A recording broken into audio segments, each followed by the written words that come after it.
Hello, everyone. I hope everyone is doing good. I'm Zubair Slim and welcome you all on behalf of ACCA Pakistan to this practice to pass session for June 2022. Guys, please do let me know. Are you clearly listening me? If you can hear me, please confirm. There is a tab for questions. You can type your questions as well as you can just write OK in that question bar.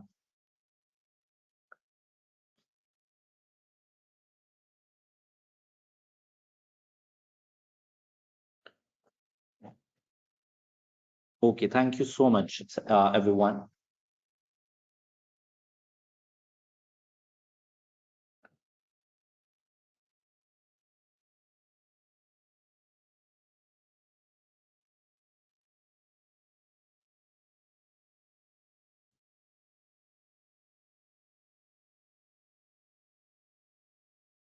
So, guys, welcome you all again.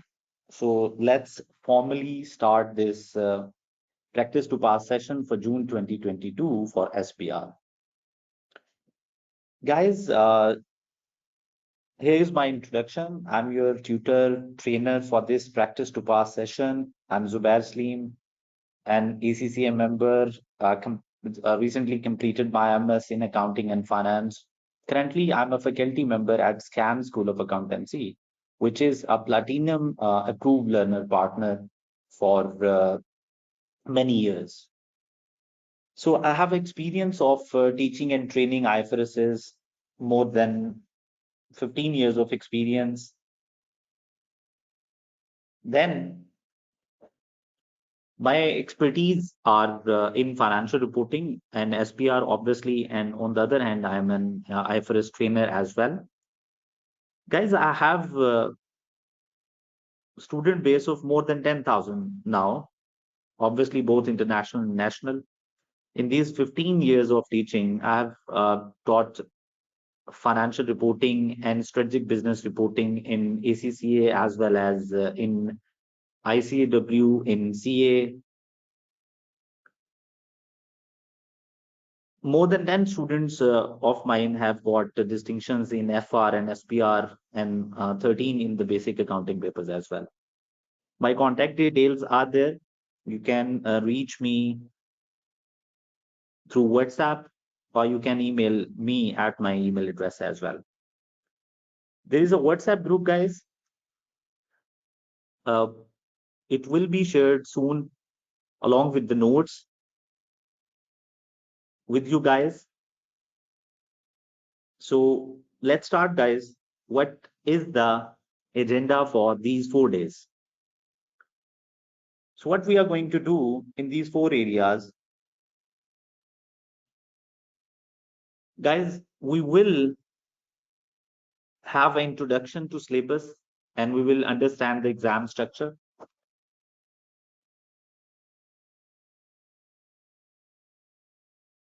Then I will be talking about past paper analysis question 1. As we all know that we have 4 questions in our SPR exam. Today, we are going to cover question 1. So I'll give you the analysis of question 1 today. Then I will be talking about the repetitive topics, which topics are repeating in almost in every exams, which topics are being tested more frequently than others. Then we will be talking about the passing rates, the recent passing rates in SPR exams, and then we'll be talking the most important thing that we will be talking is reasons of failure and tips how to ace your exams. Then we will be talking about must do's in last 2 weeks and then question 1 style practice along with the topics. And then I will share some questions that you need to attempt at home. So this is day 1 agenda. Then in day 2, guys, we will be focusing on question 2 style of questions. Then we will be talking about in day 3 question 3 style of questions, and then we will be talking about the question 4. So we'll be trying to cover the whole exam and the questions from the past exams, and we will be talking about the techniques, how to solve, how to report, how to structure your answers. Now, let's talk about exam structure. What is exam structure? Guys, in SBR exam, we have two sections. Section A, which has compulsory two questions. Question 1, which will usually carry 30 marks. It will usually carry 30 marks.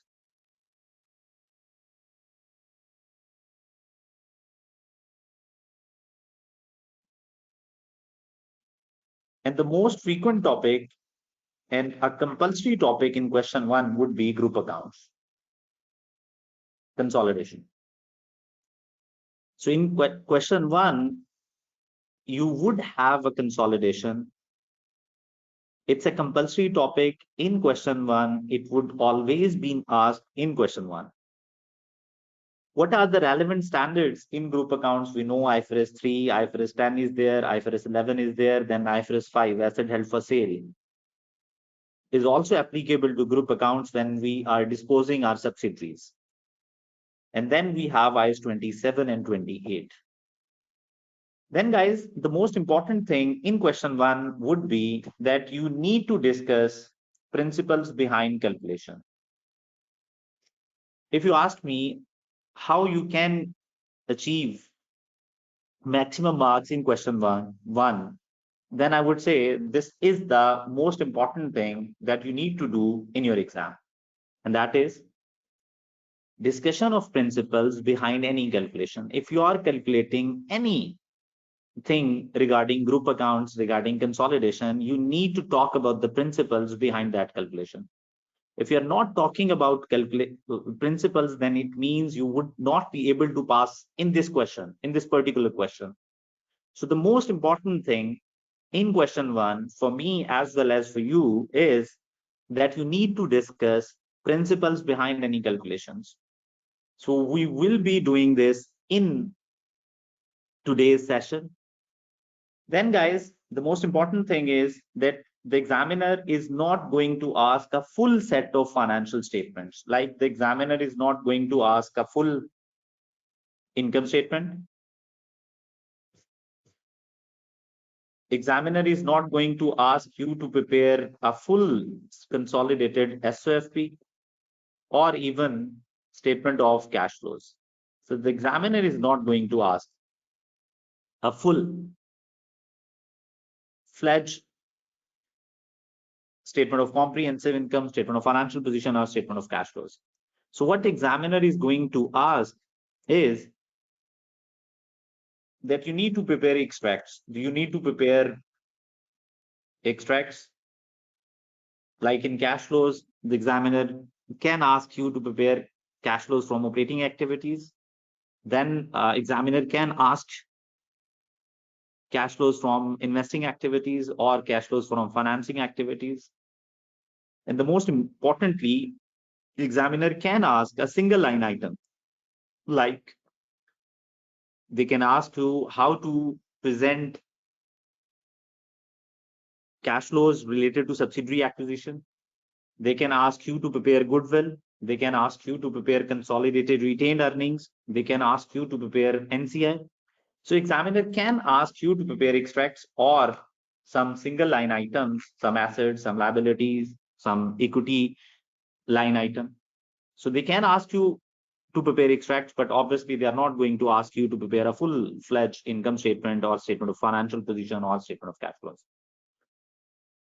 Now, guys, let's talk about the most important thing in question 1, that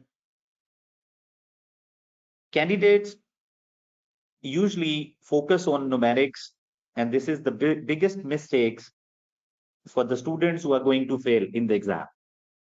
You can't simply focus on calculations in SBR. You need to explain principles. You need to discuss principles behind explanation. So this is the tip in question 1. This is my most important guidance rule for you guys to follow, and that is please, you have to write, you have to discuss principles.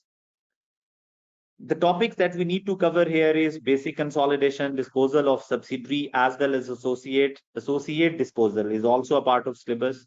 Then we have step or piecemeal acquisition, foreign subsidiary, and consolidated cash flows. These are the topics that we need to cover in consolidation. Then guys, we have question 2. Question 2 would always be from ethics area. 7 to 10 marks would be from ethics, and obviously with ethics there would be some IFRSs that you need to discuss. And in tomorrow's session we will be talking about the question 2, and we will be solving question 2 style questions from the past papers. Then guys, section B will contain 2 compulsory 25 marks questions. Question 3, which would be multi-standard question. The interpretation for a range of stakeholders would be there, interpretation would be there, and the current issues is not a compulsory topic. But for me, the most compulsory topic, again, after consolidation and ethics, are this. So this is compulsory topic.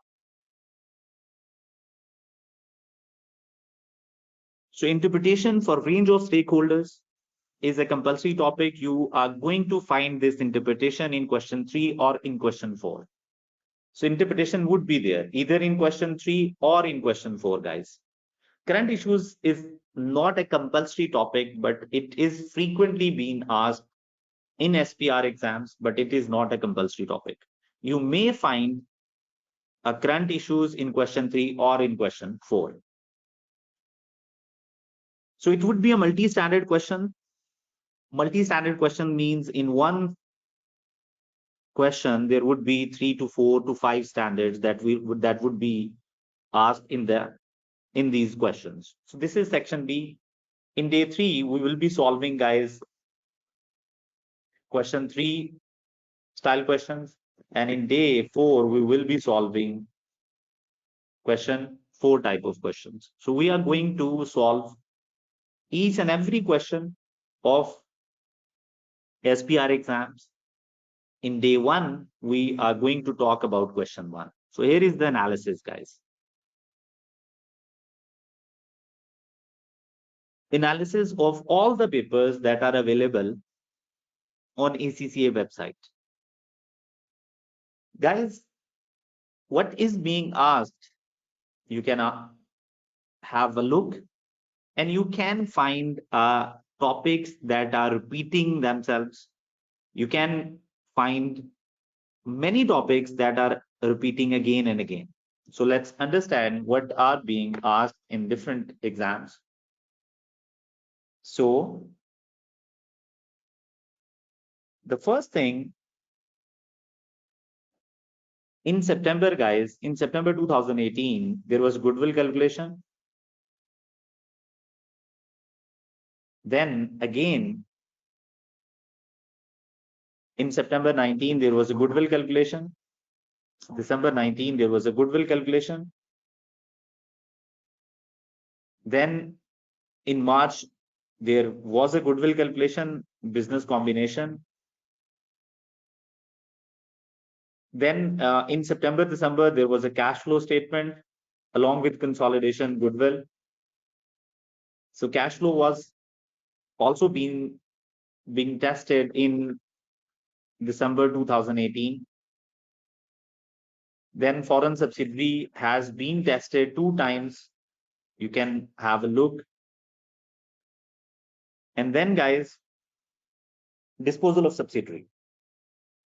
Disposal of subsidiary was being tested in June 2019 along with deferred tax. So you can find deferred tax in many areas, like you can find the deferred tax here.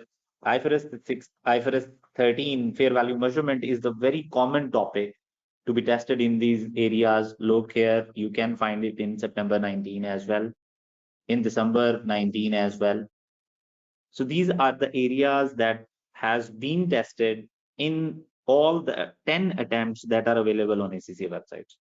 So to give you just a brief idea what's going on in question 1, so these are the analysis of question 1, guys. Now, what we are going to do, now listen carefully. We are going to solve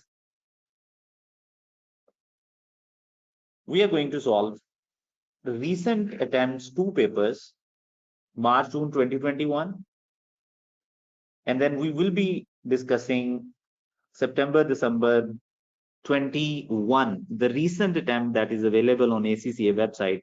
We are going to solve that question as well. How we are going to solve this question? First, we will revise the topic.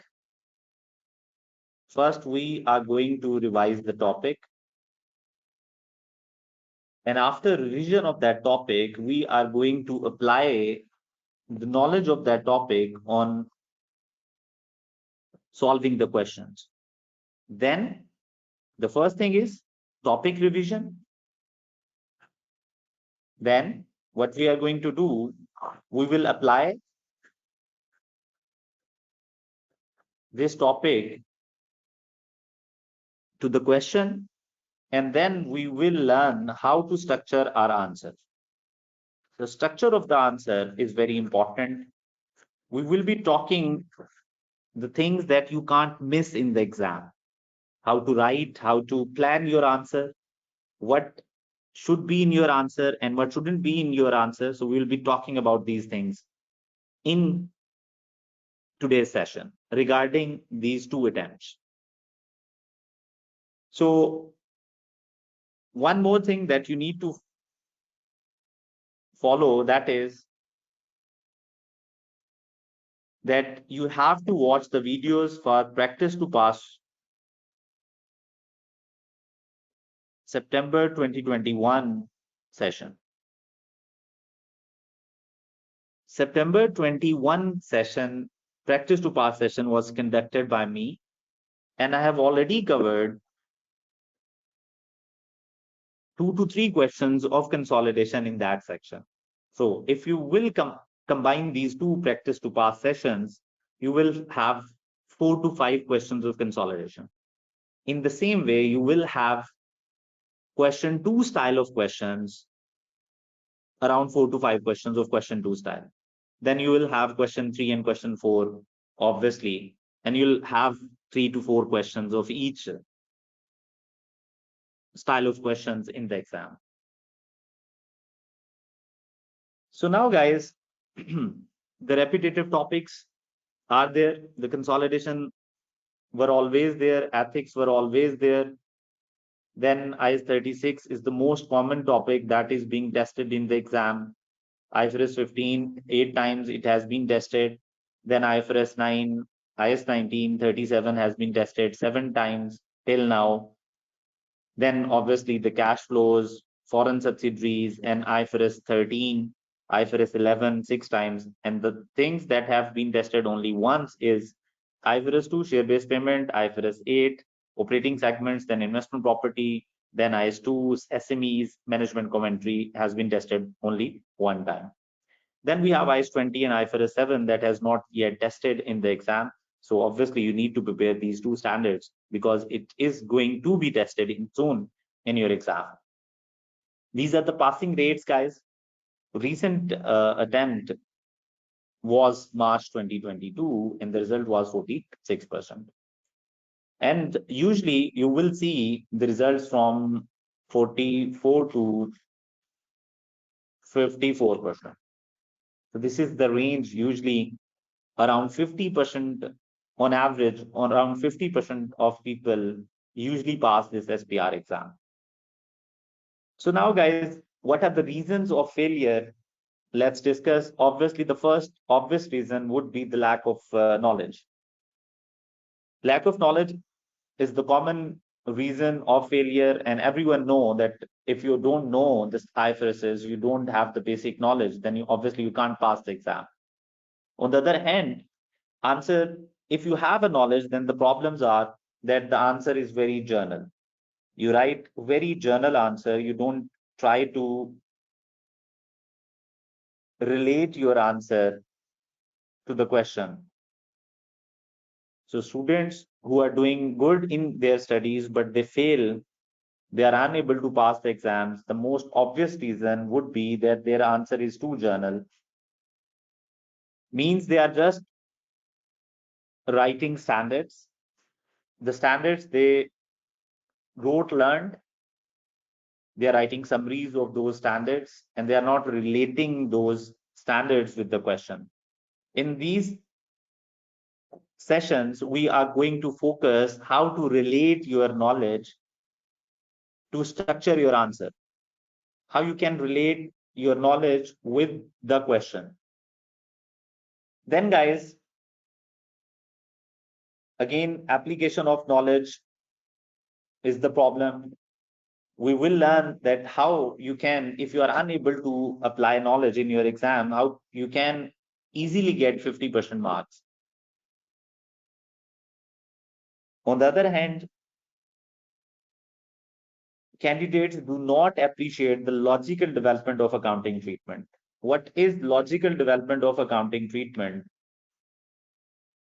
This is how. This is the most important line, guys. If you're writing, if you're talking, if you are structuring your answer in the exam, then you have to demonstrate the ability to explain why and how. This is the most important thing. The most important thing, if you are writing an answer and you are unable to demonstrate why and how you are reaching to that conclusion, why and how you are seeing that this should be the answer.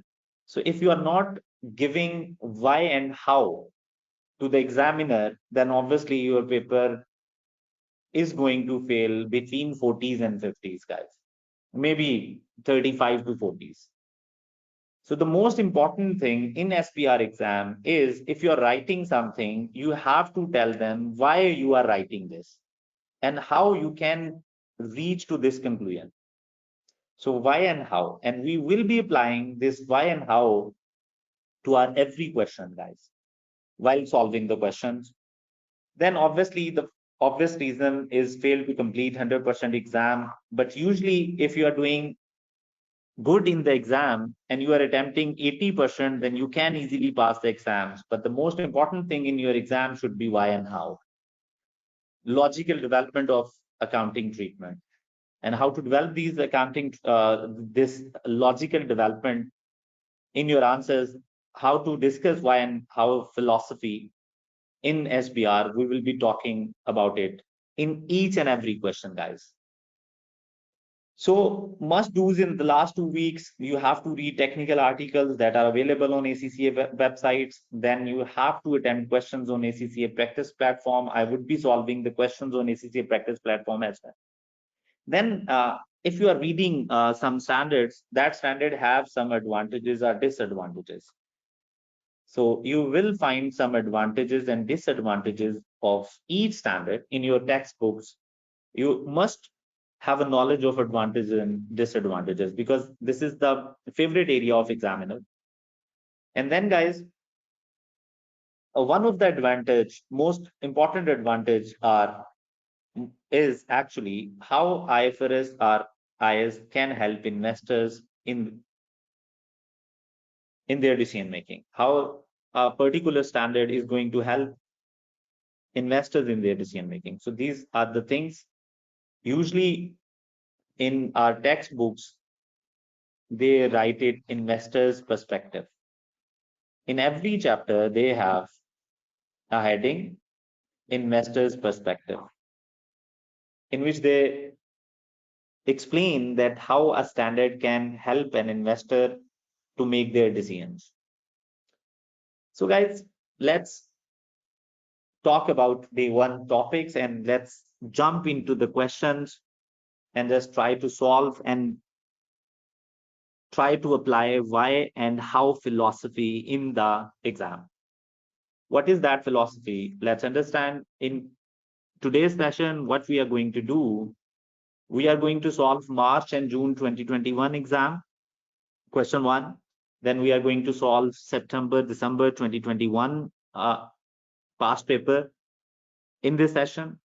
And what are the topics required to solve these topics are IFRS 10, IFRS 3, IS 28, which is an associate, IFRS 13, which is about fair value measurement, then step acquisition, then deferred tax at acquisition, and some games related to IS 12 in consolidation, and then IS 19. So these are the areas that I'm going to revise today in today's session. And then we will be applying these areas to the exam. And my entire focus would be how to structure your answer. What should be in your answer and what should not be in your answer, how to structure your answer. So this is the most important thing that I will be focusing on in each question, how to structure your answer. And obviously, the second thing that I will be talking about is the application of why and how philosophy. This why and how philosophy you need to apply in each and every question. So I will be focusing on these things, guys. So let's start, guys. Question 1, March, June 2021. But before this, if you have any questions, you can ask the questions. So I'm taking some questions and let's see what are the questions here. And then we'll be solving the question. So first thing is,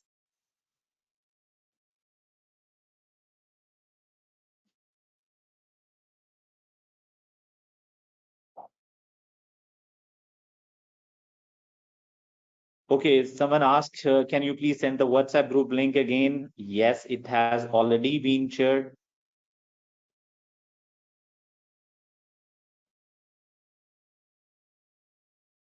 Any suggested technical articles to read? Obviously, I will be talking about the suggested technical articles in the WhatsApp group. Then I will be talking about the current issues as well, Mr. Kumar. Yes, we will be talking about the current issues, guys. Then someone asked whether they are going to receive these notes or not. Yes, the notes would be available. I will reshare in the group as well in WhatsApp group, but my organizer has already shared this with you guys. You can go to the notes section. Okay, sir. If WhatsApp group is not working again, then we will sort it at the end of session, guys. So let's start the session. Someone asked me about IS 41, agriculture. Guys, agriculture is not specifically a topic in SBR exam. This is not mentioned in your syllabus. But as per examiner, you should have a basic knowledge of IS 41 from your FR exam. But actually, it's not a part of your SBR syllabus. Yes, it can be tested for 3 to 4 marks, maximum 5 marks, but you won't see more than 5 marks from this area because it is an assumed knowledge that you should have from FR. Actually, it's not a part of syllabus. Now, guys, let's move towards the first question. So please focus on this question. I will be taking these questions at the end of the session as well as in the WhatsApp group. Okay. So please focus on question 1 right now. Then we will be talking about the current issues in day 4. We will be talking about the interpretation. We will be talking about various standards in upcoming days, guys. So your entire focus should be on this question. And the most important thing would be how to structure your answer, how to relate your knowledge with the information given in the exam. So guys, this is the question. In this question, we have 3 exhibits, means we have 3 types of data sets. The first one is acquisition of P company. So the acquisition of P company is there. Then second thing is P company, which is Peru company, net assets at 1st July 2000 X5. So the information about net assets is there. And then we have Columbia Company's pension scheme. Pension schemes means IS 19. So the third exhibit is about Columbia pension schemes. Requirement is for 30 marks, guys. We have two options, word processor and spreadsheet. Let's see. Usually it is recommended that you need to solve calculations on spreadsheet and you need to write theoretical answers on the word processor. But this is not a requirement of examiner. You can give calculations on the word processor as well. And even you can write the theory in the spreadsheet as well. So this is not a requirement that you have to solve calculations on the spreadsheet and you have to write theoretical answers on the word processor. You can use these response options according to your ease and according to your comfort. Now let's understand, guys, what is this information? Let's understand this body. This would be an important area. We usually know what is in the question, so don't miss this area. Columbia Company is a parent of a listed group which operates within the telecommunication industry. So they operate in a telecommunication industry.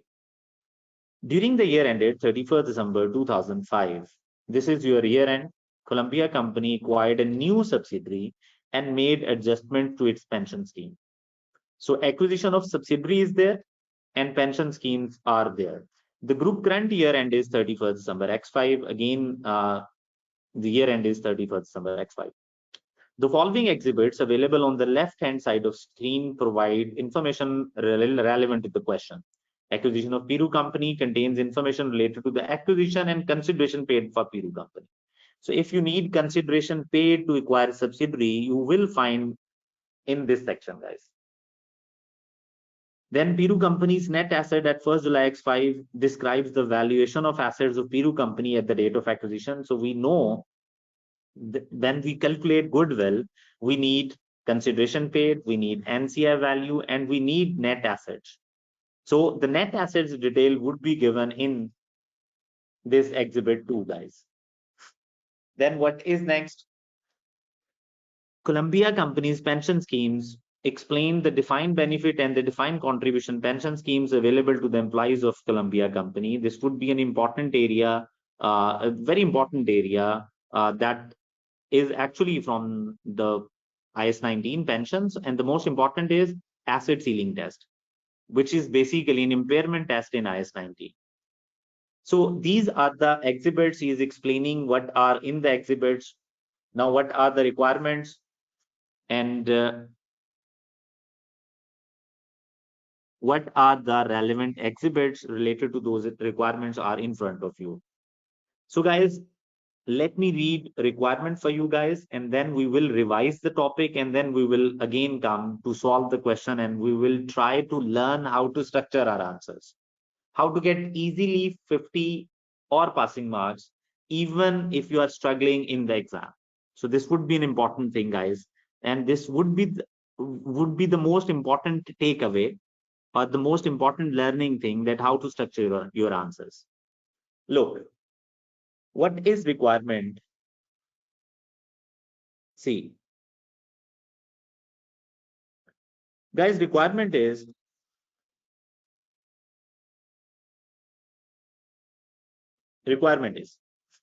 draft an explanatory note. Now look, the explanatory note, you need to draft an explanatory note. This is here, this is written here, so it means you have to explain to the directors of Columbia Company to address the following issues. The first thing that they want to ask is whether Columbia Company should be considered the acquirer in a business combination with Peru Company. So acquirer means, guys, parent. The new name of parent in standard is acquirer. So the question is whether Columbia Company should be considered the acquirer, means whether Columbia Company is a parent company in a business combination with Peru Company. So this is the question. So what is the answer? Sir, if you are a parent company, if you are a parent company, if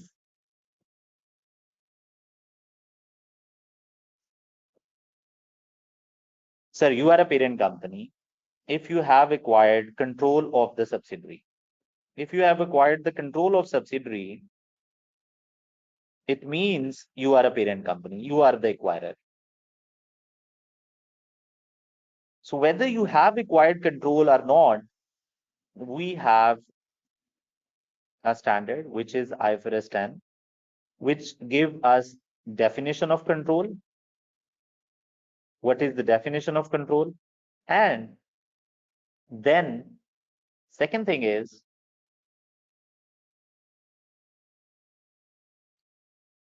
guidance whether control exists or not. So we need to apply IFRS 10 control principles to identify whether Columbia Company, the company given in the question, is a parent company or not.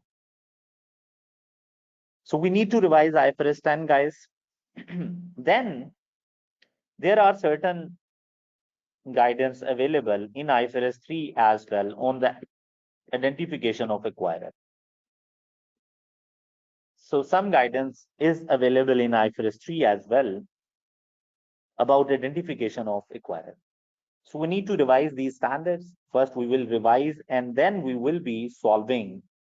We will be applying those knowledge gained through IFRS 10 and IFRS 3 revision in this particular question. And the marks are very important here. You can see we have 9 marks for this. So we have total 9 marks for this. So nine marks means you have to write the standard and then you have to apply that standard to the scenario. So 9 marks means whenever there are 5 or more than 5 marks, 5 or more than 5 marks, what you need to do is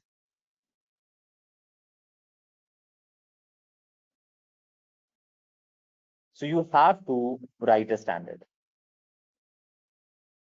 You have to write principles of IFRS. You need to narrate, you need to write principles of IS or IFRS. So the first paragraph of your answer must always be the first para of your answer must always be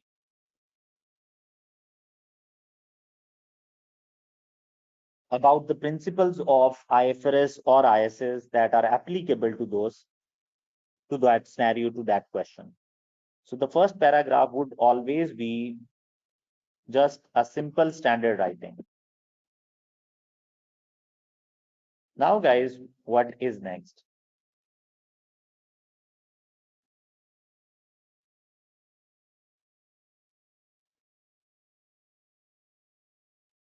So let's understand it. Now, guys, let's move towards IFRS 3 and IFRS 10. So the first thing that we are going to revise is IFRS 10, guys. As per IFRS 10, the definition of control is investor controls an investee if and only if the investor has all of the following elements. So there must be 3 main elements, guys. If you want to say that Columbia is an parent of Peru company, look, the first thing would be power over investee. The second thing would be that in this question, Columbia must have exposure or right to variable returns from its involvement with investing. Then the ability to use its power over investee to affect the amount of investors' return. So you should have the ability to use the power to affect the variable investors' return. What does it mean? Listen carefully. So power means that you have ability to give directions. You have ability to give directions to the company's relevant activities. What does it mean? It means if investor would say that you have to sell this thing, it means subsidiary will sell this thing. If parent is saying that we can't take loan at the moment, obviously subsidiary will not take a loan. If parent is saying that we need to do research and development in subsidiary this business, obviously subsidiary is going to do that. So every activity is being directed by investor. It means investor has power over investing. It means you are giving directions, and investee, the company in which you have invested, that company has to take your directions. That company has to follow your direction. So it means you should have ability to direct the relevant activities. Relevant activity means the activities that affect investee's return. And we know that every activity actually affects investee's return. What does it mean? Suppose we have a P company and then we have a S company. Sir, what are the activities that affect subsidiaries or S returns? Sir, selling goods, buying assets, selling assets, taking loans, investing in loans, investing in equity, research and development, what to sell, what not to sell, what to produce, whether to sell, whether to produce. So every activity is going to affect this S company's profits, returns. So if these activities are going to affect subsidiary, then it means whoever has ability to give direction, whoever has ability to give direction will be controlling the S company, will be controlling the subsidiary. So now listen carefully how you are going to write this point in your answer. This is really going to be an important thing. Look, in the question, what the examiner is asking, he's asking that you need to prove that Columbia company is considered, should be considered as the acquired in the business combination with Peru or not. So you have to write the same point that you remember, that you learn from IFRS 10, that Colombia must have a power over Peru.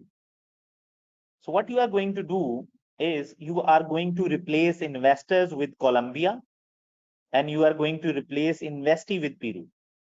So how we are going to write this line now? Listen carefully.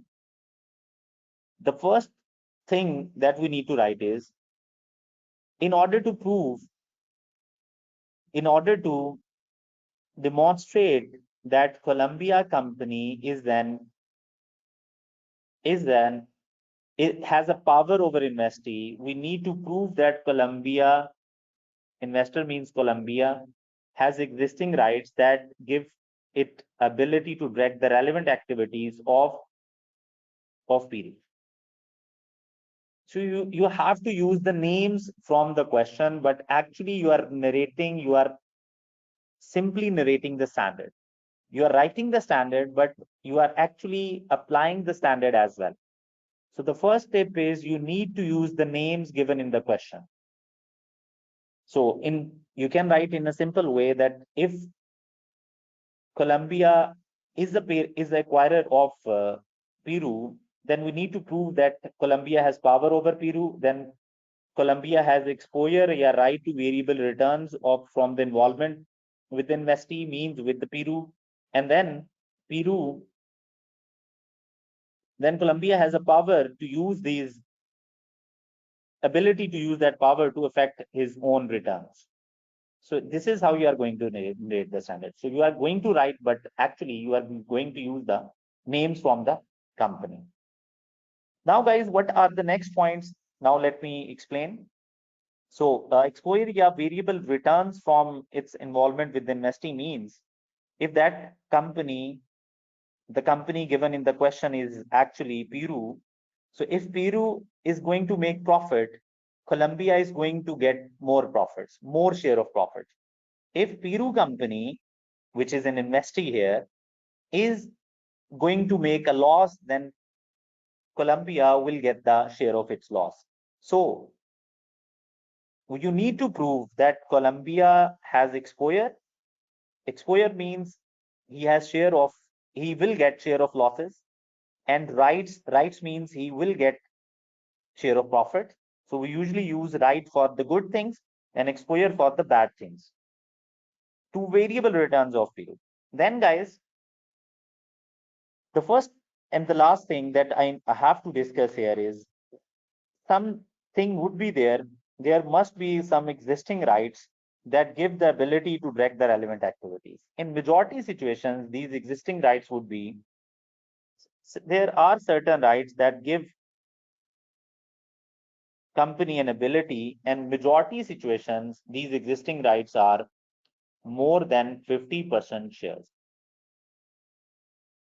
More than 50% shareholding, more than 50% shareholding, or more than 50% voting rights, usually. So what actually gives a power to investor is more than 50% voting rights. So if some investor has more than 50% voting rights, then it means he usually have power over investee. I'm saying usually have power over investee. Then guys, but yes, there are situations where we have less than 50% voting rights. Still, we have less than 50% voting rights, but we can say that we still have control. We call it de facto control. And this is something that we are going to apply in the next question, de facto control. So look, guys, we are actually solving March-June 2021 attempt, in which examiner asked about IFRS 10 control principle for around 9 marks. Then the next attempt, which is September-December attempt 2021, the examiner again asked IFRS 10. But the area that was not being tested in March-June 2021, and the area is de facto control. That we have situations where we have control of a subsidiary, even we have less than 50% voting right.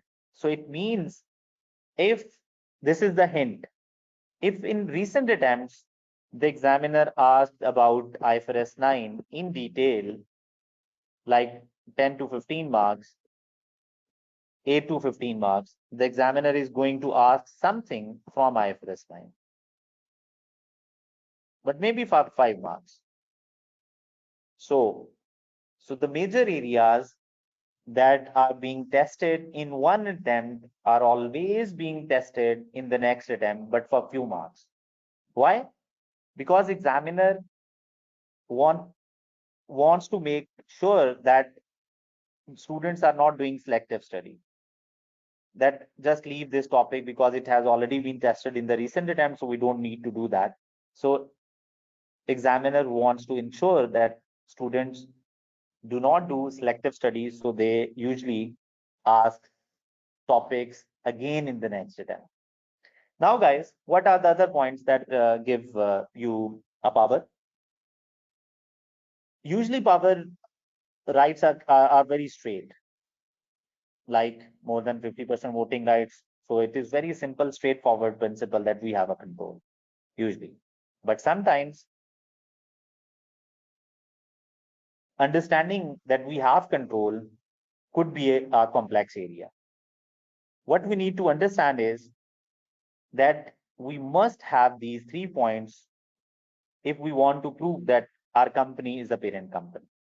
So you can read these points, and these points are the points that you need to write in the answer. Now let's talk about IFRS 3. IFRS 3 gives a guidance as well. If the things are not clear, who is the acquirer, who is basically the parent of the company, then it gives a certain guidance. And what are those guidance? Listen carefully. So usually the acquirer would be the entity that is transferring cash or other assets in a business combination. We know usually who is paying consideration. Parent is paying consideration. So usually who is paying consideration is an acquirer. Okay.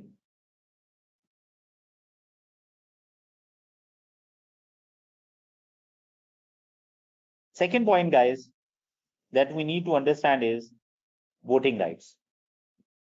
Who has more voting rights? We need to understand voting rights. Then we need to understand who has more equity interest. Who has more equity interest? Other factors are minority interest. Minority interest matlab non-controlling interest. If the non-controlling interest is large, matlab they are more than 50%, it means it is highly likely that you are not going to have a control.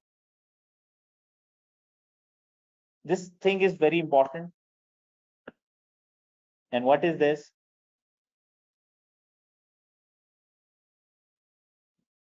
We always say that the company who is having more than 50% voting rights would have a control over subsidiary. If you have more than 50% voting rights, then it means you have control over subsidiary. But this is not always true. Why? Sometimes the governing body composition and the hidden structure of the entities are, look, I'm talking about special purpose entity, special purpose vehicle, special purpose entity. What are these entities? They are not structured, they are not controlled through voting rights. What does it mean? Listen carefully. I'm Mr. Z. My college scans is saying that where we are making another company with the name Z scans,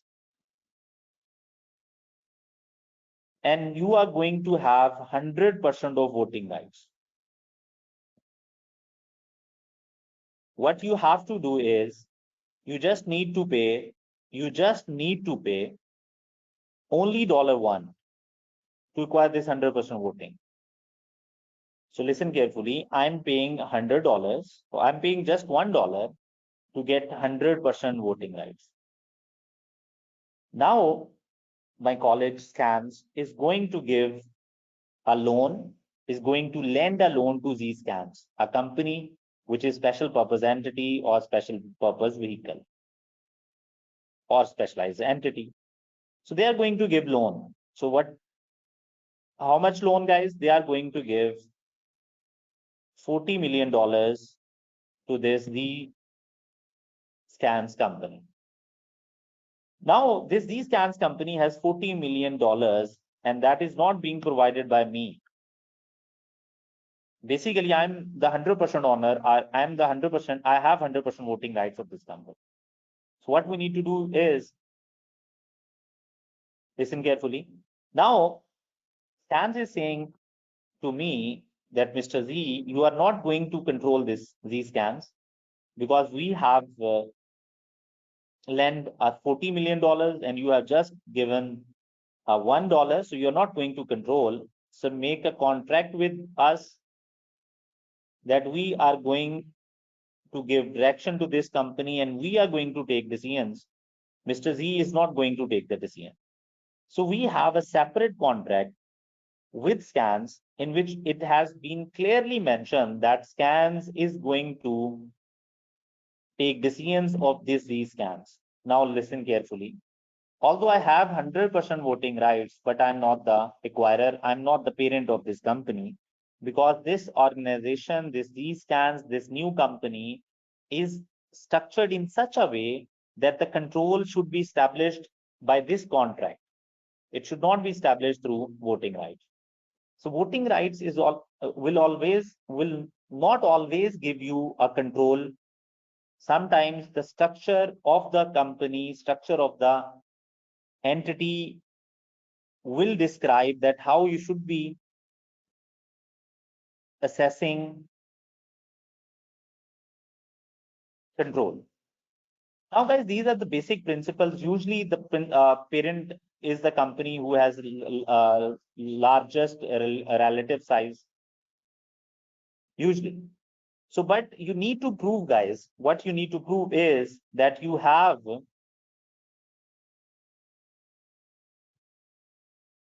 power over investee, you have exposure or rights to variable returns of the investee, and you have ability to use that power to affect the return. Now let's move towards a question and let's apply these principles in this scenario. So listen very carefully, and I'm going to write these things, and how we are going to write these things, listen carefully now. So 9 marks, guys, you have to write first standard IFRS 10, then you can write some points of IFRS 3 as well. So listen carefully now what's happening here. Brazil company is the competitor of Colombia company. On 1st July 2005, both Brazil company and Colombia company acquired 50% of 5 million ordinary shares, $1 shares of Peru company. So this is really going to be interesting that actually Brazil company is acquiring 50% and Colombia is also acquiring 50%. So the first thing that we need to learn, we have learned is 50-50 is the holding of Colombia and Brazil. And in this question, the examiner asked whether Colombia company is a parent company or not. So this point, does this point clear something that Colombia or Brazil is a parent company? Just do let me know. Please tell me whether this point is concluding something, whether it is a subsidiary of Colombia or not.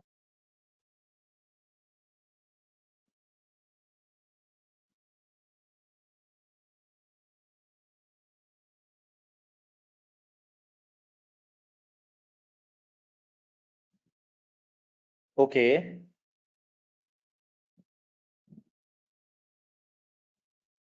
Okay.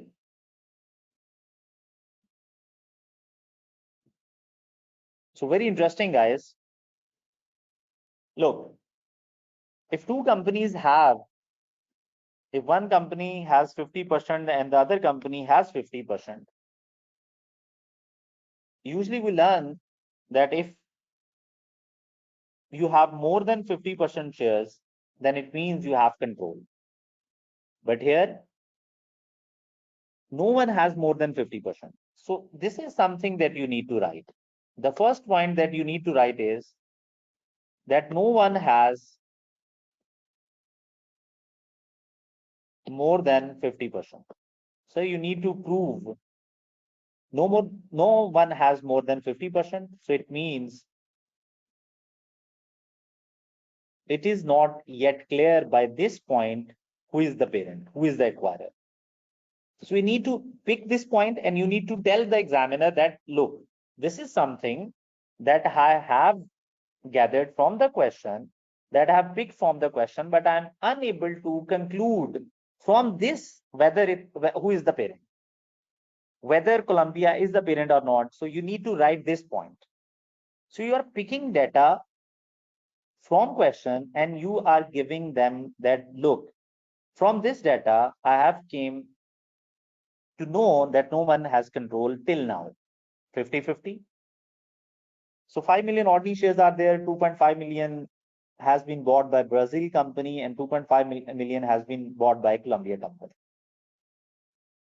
So first point is no one has control till now.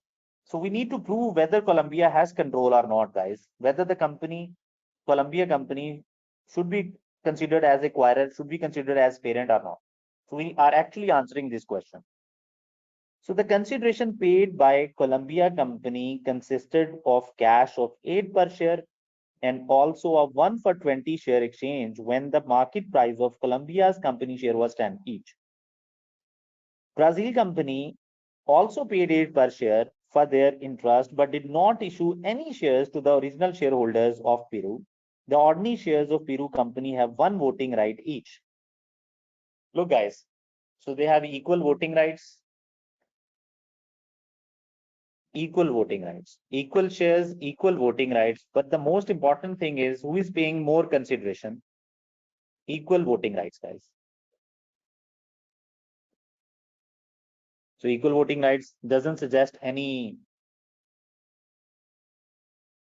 thing about control because they both have equal voting rights. Now, third point is consideration.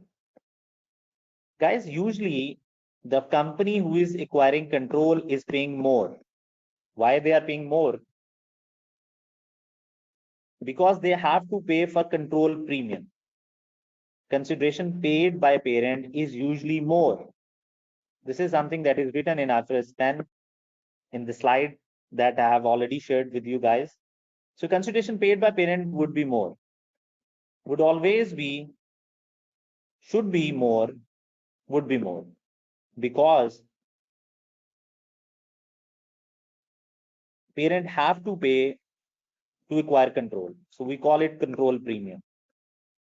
So they have to pay for control premium, guys.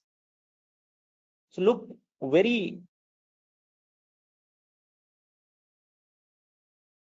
cleanly, very clearly that the consideration paid by Colombia company consisted of cash of 8 per share, 8 per share, and 1 for 2 share exchange, 1 for 20 share exchange.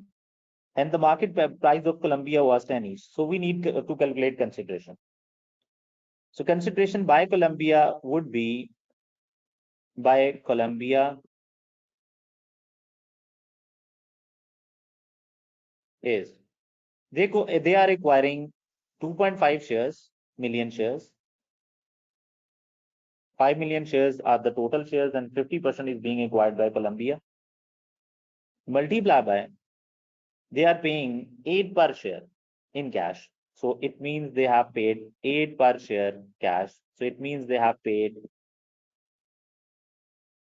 how much, guys? Yes, 20 million. Now, on the other hand, they are also paying some shares as a consideration, and they are paying 2.5 million into 1 for 20 shares, 1 share for every 20 shares, and 1 share has a price of 10 each. So Colombia is giving its own shares and share price of 1 share is 10. So what would be the value, guys?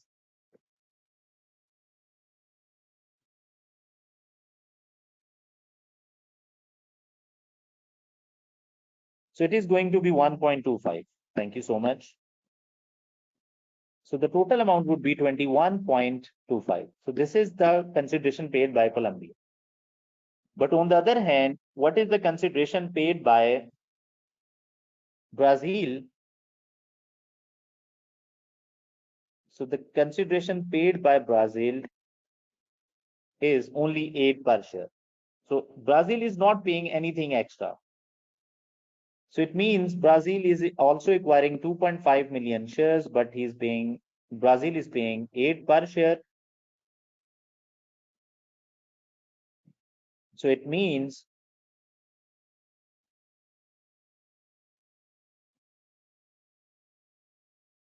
it is only paying 20. So who is paying more, guys? So usually parent has to pay more to acquire the control. So the first point that I picked from the question is because Columbia is paying more, so probably Columbia is a parent. But this is not again a conclusive point. This is just an indication because I have to prove that power over investee actually belongs to Columbia. Columbia is the entity that is taking decisions. Columbia is the entity which has exposure or variable rights, and Columbia has ability to take decisions to affect those returns, to increase those returns, to decrease those returns. So I have to prove that thing. So the basic is actually 3 points, and these 3 points should be in your answer. Now, guys, listen carefully. Following the acquisition, Columbia Company has had a contractual right to appoint 60% of the board of Peru Company, with the remaining 40% appointed by Brazil Company. So, guys, this is the point. Who is taking decisions, guys? Who is taking decisions? Decision is being taken through board of directors, board of Peru, and who is appointing majority board of directors, guys? Who is appointing majority board of directors?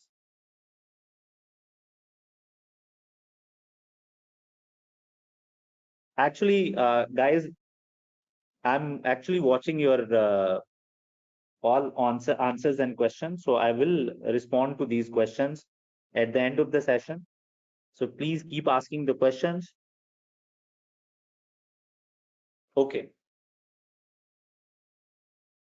So Colombia. So, sir, the most important point here is Colombia is paying more. And the most important thing here is actually that 60% is appointed by. Now, look, you have to pick this line, and you have to pick this line, and you have to establish that, look, if the governing body, the body who is taking decisions, the board of directors are basically taking decisions.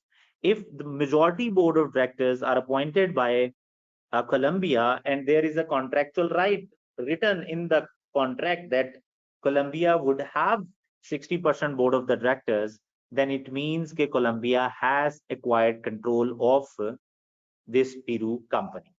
So this is the line that you need to pick. And then you have to tell, that Colombia is paying more. So the second point is again suggesting us that the Colombia has control acquired. But again, you have to prove that just have proof that you have power over industry.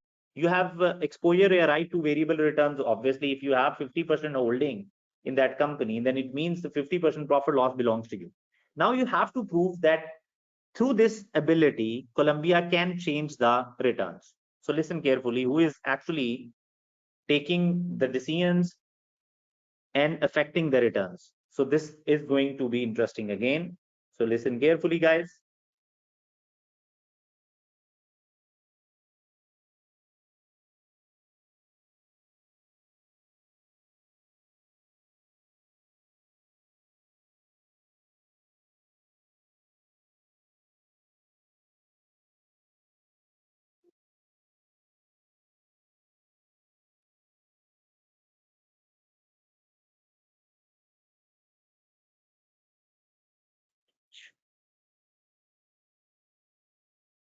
Okay, guys. So what is next now? So Brazil company has veto rights. This is really again an important thing. Brazil company has veto rights over any amendments to the articles of incorporation and also over the appointment of auditors. So guys, if Colombia have to change the article of incorporation, they have to appoint the auditors, then Brazil has veto rights. It means Brazil can object, and without Brazil's will, without asking from Brazil, you cannot take decisions about changing the articles of incorporation and appointment of auditors.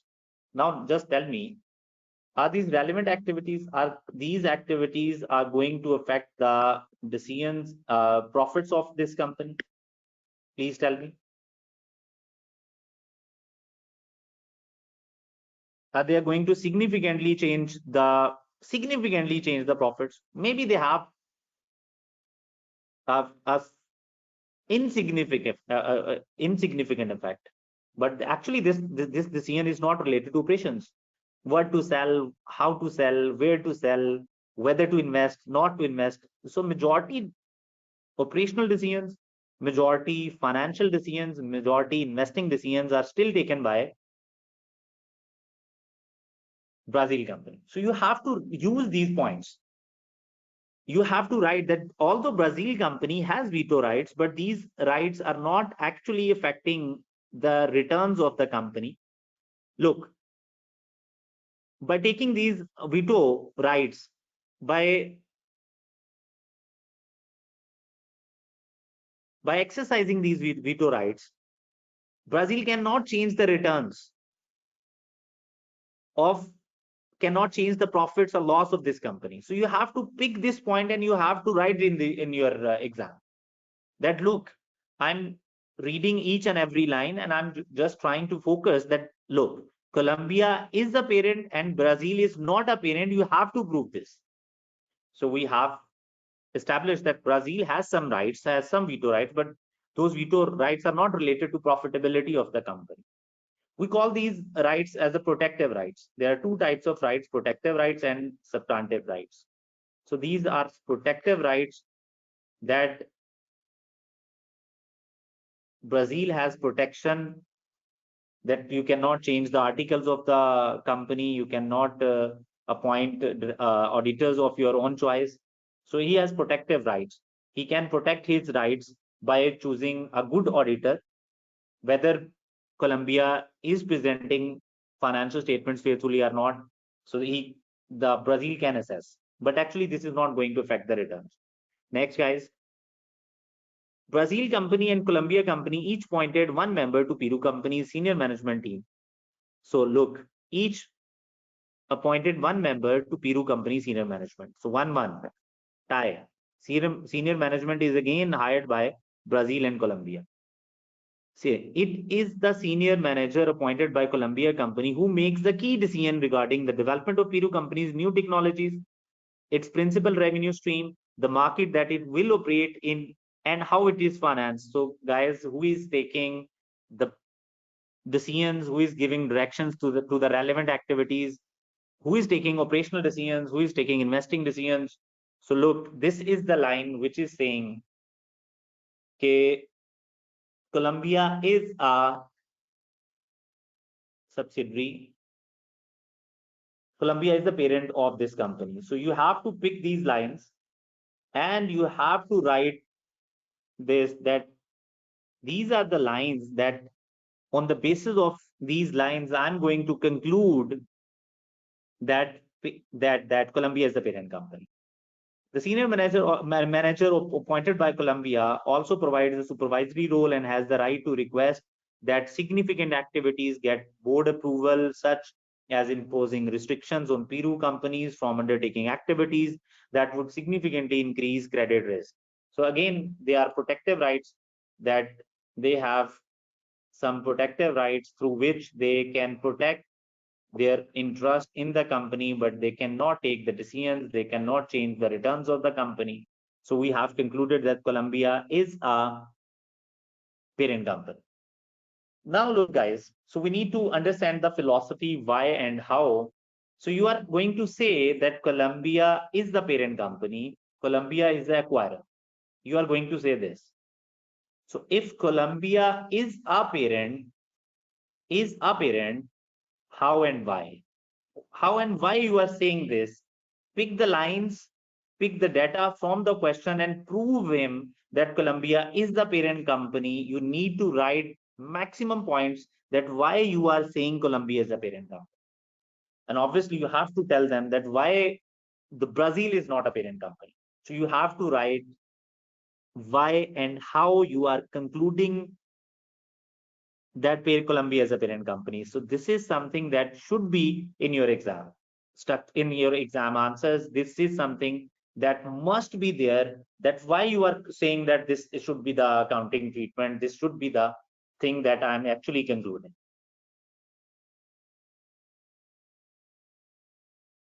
So someone is saying, how many points do we need to write for 9 marks?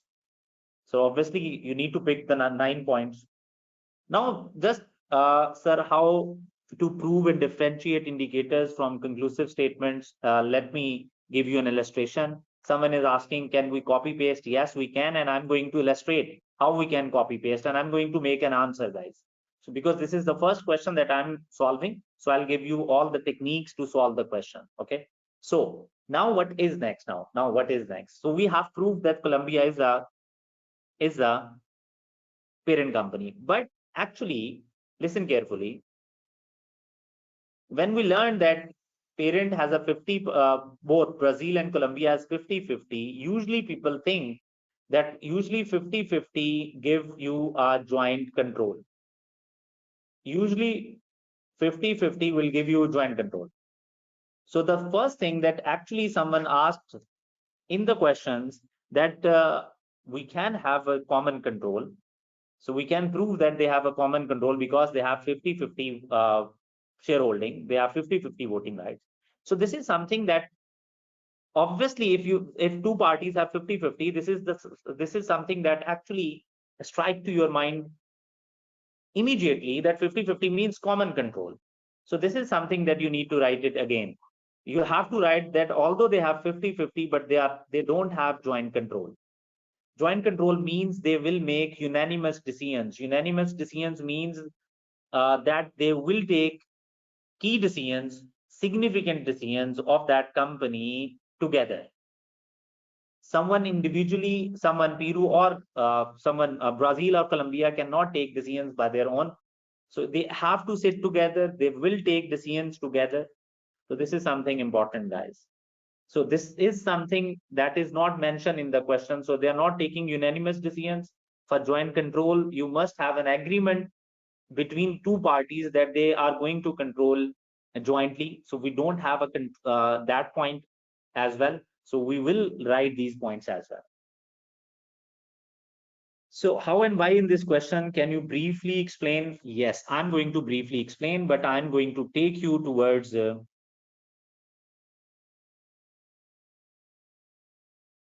look, guys, I'm going to take you to ACCA practice platform. So this is the question. I'm going to solve a question on this practice platform, and now we are going to focus on why and how. Okay, and you are now going to check how I'm going to relate my answer with the maximum data, with maximum possible points from the question. So what I'm going to do is acquisition of Peru is the exhibit.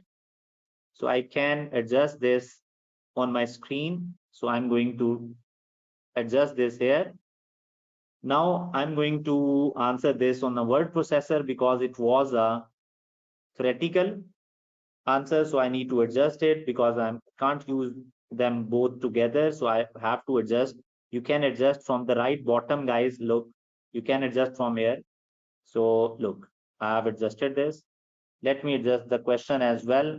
So look, this is the question. Now listen carefully.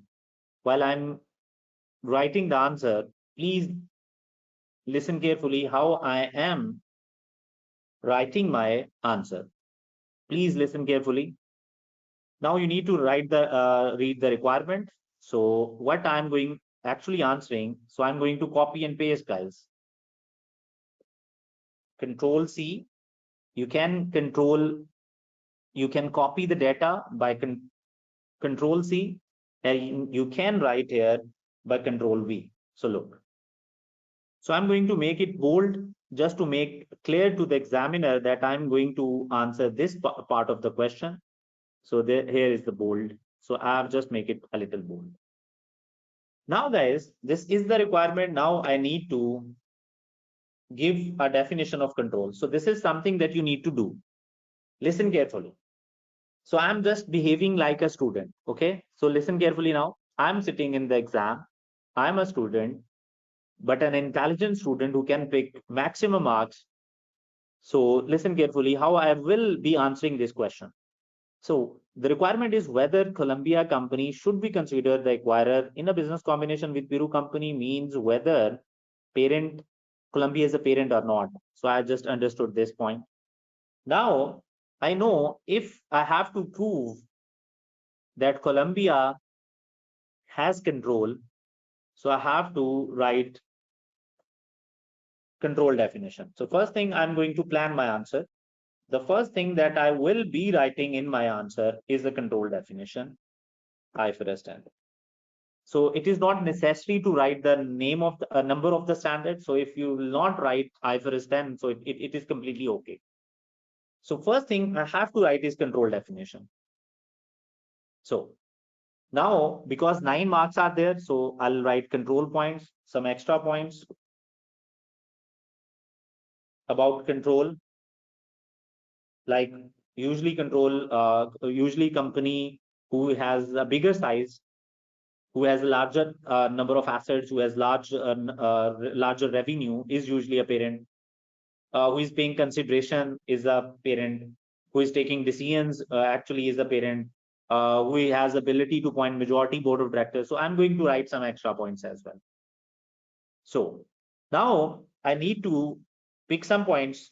So I can write the control definition as it is, but I need to use the name of the company. So now I will write why. Why? Why I will conclude that Brazil company is not a, sorry, Colombia is not a parent. So I need to conclude this. Look, why? And you can write one point, why not? And why not? Listen carefully. So now the game of copy and paste starts here. So listen carefully. Brazil company is a competitor of Colombia. On 1st July, both Brazil and Colombia acquired 50% of 5 million ordinary shares of Peru. So the first line is saying no, Colombia cannot be a parent.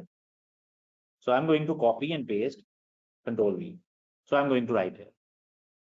So obviously I'm going to rephrase this line. I'm going to rephrase this line. Okay. So now I'm going to rephrase for your convenience. Look, as both Brazil and Colombia acquired 50% of 5 million ordinary shares, you can skip this. 50% of the shares of Peru company. So it appears that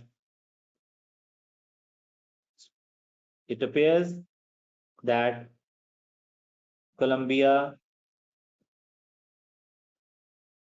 does not have control.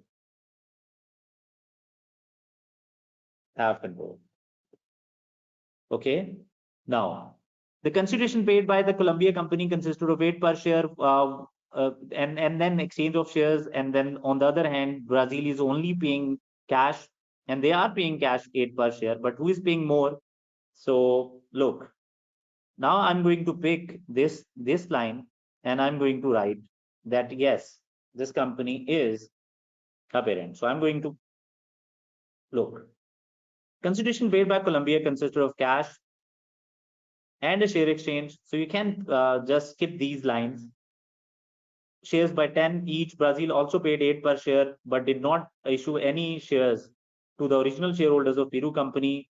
The ordinary shares have one voting rights. Look, so because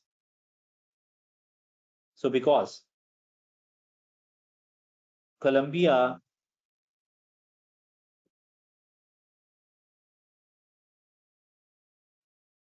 is paying more,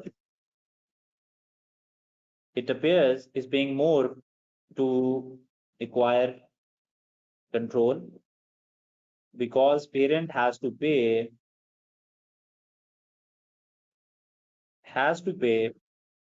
more for control premium.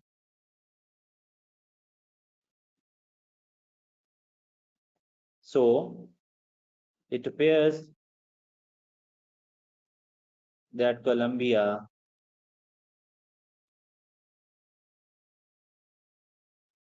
is the acquirer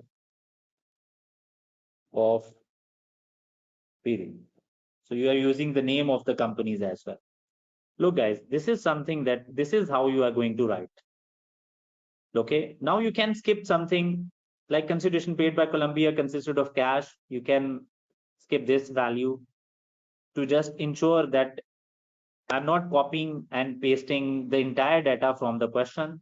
I'm actually relating the answer with the data given in the question and share exchange.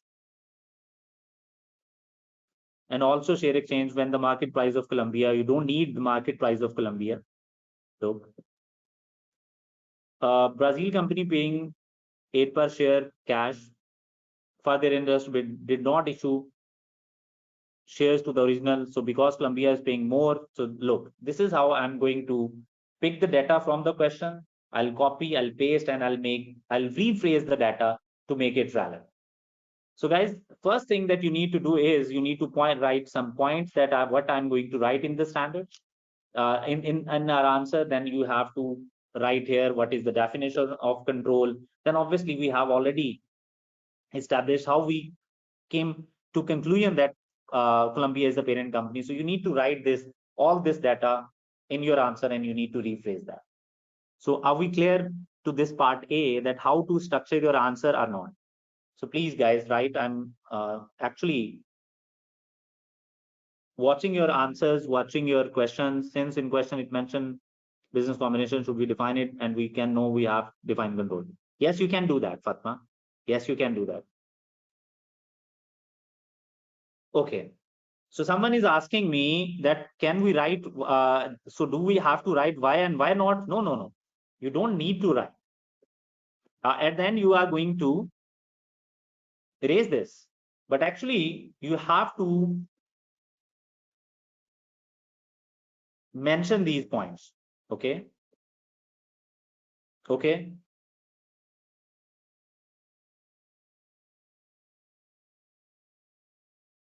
So the extra points are all extra points. Some extra points means, look, so if you know the standard, there are certain points in the standards. So let me take you to the standard again.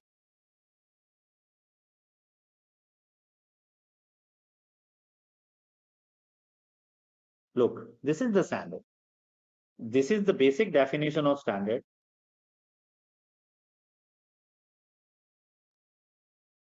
This is the basic definition that you need to write. These are the extra points that you can write. And again, in the next slide, there are certain extra points that you need to write. So this is basically standard. This is basically a standard. So am I clear? So this is how you are going to structure your answers. Is that okay?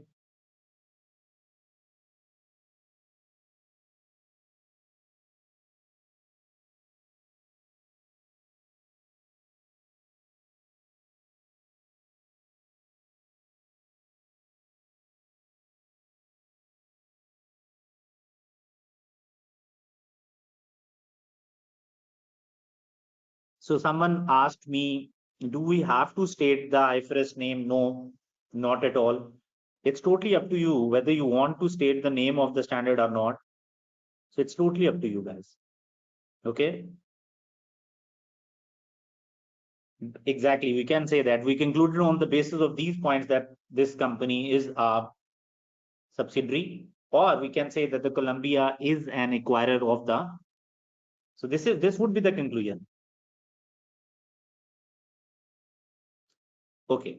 Now, guys, if you are stuck in the question and you are unable to, so look, how to get 50% marks, guys. Now we are going to, this was the best answer, the possible best answer, that you are picking data from the question. You are suggesting why it appears that Columbia is not an acquirer, why we are concluding that Columbia is an acquirer.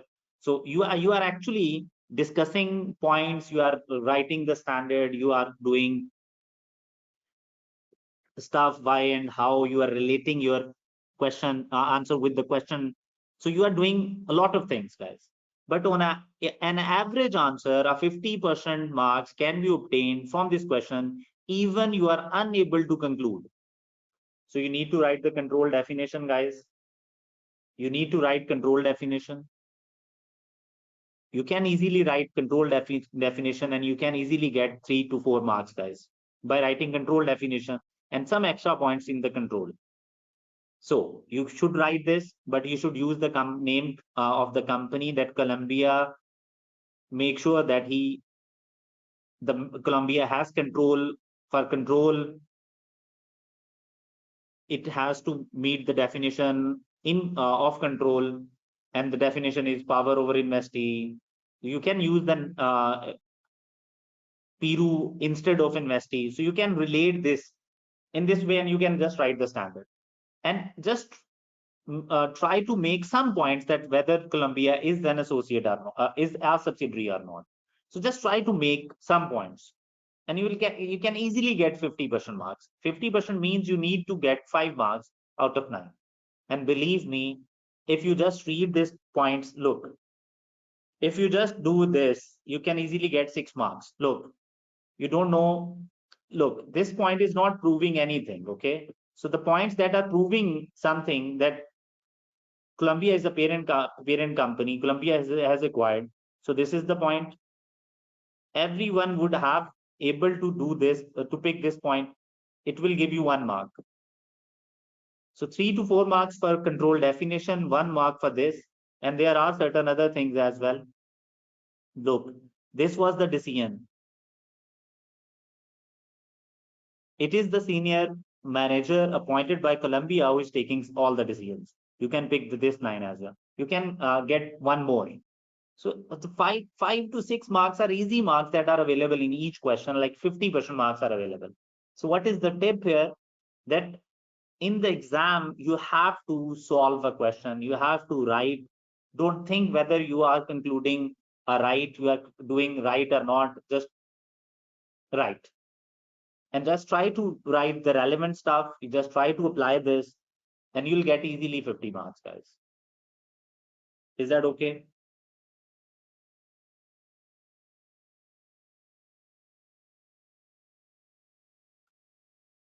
So do we need to mention about the Brazil company? Okay, you are not going to mention the Brazil company straightforward. You are going to say that Brazil don't have control. So you are going to write, in order to prove that Colombia has control, you have to prove that Brazil don't have control. So you are going to write about Brazil in this way. Yes, it is valid, Mr. Mohammed Shahid. Yes, it is valid.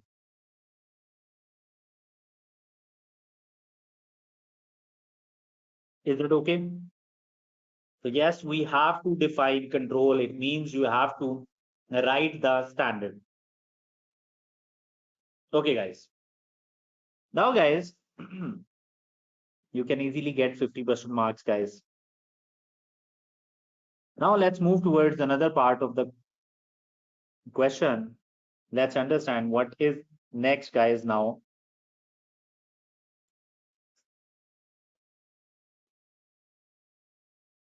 So listen carefully, guys, now. So this was the first part. Now we are moving towards second part, guys. What is second part? Listen carefully. Sir, second part, a calculation of goodwill on 1st July 2000 X5, explaining how the fair values of both the consideration and the net assets have been determined. Sir, what you need to do is a calculation of goodwill on 1st July X5. You have to calculate goodwill on 1st July 2000 X5, and you need to explain. This is really an important thing. You have to explain. You have to write it theoretically. How fair value of both the consideration, how the fair value of both consideration and the net assets have been determined. So you need to write each and every point that you are using in goodwill calculation for 11 marks. So again, a theoretical part. So we have already calculated consideration. So you are going to write that the cash. Okay, let me give you some Look, how to calculate goodwill, guys? We know that goodwill is being calculated at acquisition date. So we are going to calculate goodwill at acquisition. And usually everything that we need in goodwill calculation would be at fair value at acquisition. Usually fair value at acquisition. So you need fair value at acquisition, guys. So goodwill at acquisition, and you have to use fair value of each and everything at acquisition. So we know what is the format, what is the working to calculate goodwill. We need to write consideration paid. We need to write consideration paid by parent. In this question, consideration paid by parent means by Columbia. We know that cash is being paid 20, and you have to write this point, that cash consideration's fair value is its face value. Face value means the amount of cash that you are paying would be the fair value of cash consideration. So we are going to record a cash at 20, which is actually its fair value. Then the consideration, if you are not writing, if you are not explaining, then it means you are losing 50 to 60% marks. So you have to explain, guys. So exchange of shares, we know that in the question, Columbia company is issuing its own shares, and that company's share was measured at fair value, and the market value of that share was exactly $10 each. So you're going to write that exchange of share is being recorded at fair value of shares given. So fair value of shares given, and it was, I think, exactly 1.25. So you are going to write this point. If you are unable to write this point, it means, guys, there is going to be a problem. So he's specifically saying that you have to calculate goodwill on 1st July X5, and then you have to explain how fair values of both the consideration and net assets have been determined. So you need to divide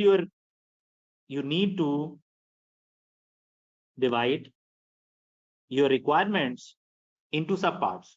Look, my first requirement is calculation of goodwill. This is first requirement. My second requirement is explain how the fair value of both consideration and net assets have been determined. So there are two requirements. If you are just calculating goodwill and you are not giving explanation, you are going to lose more than 50% marks. Like you can just get you can get only 4 marks for calculating goodwill. Majority marks are for explanation, guys. Okay. So now what you need to do next is you have to take NCA at fair value or at proportionated share. Fair value here is a stake held by Brazil. Fair value of NCA. So in the last line, they are saying that NCA is being measured at fair value.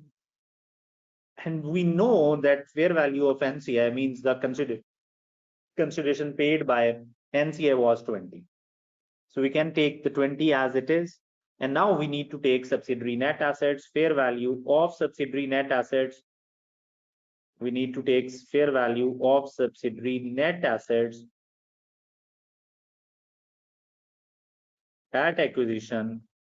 So we need to take fair value. Now we have to take the net assets. Let's listen carefully. What are the net assets? The net assets of Peru company reported in the individual financial statements at a carrying amount of 32 million. So guys, carrying value is 32 million. So carrying value is 32 million.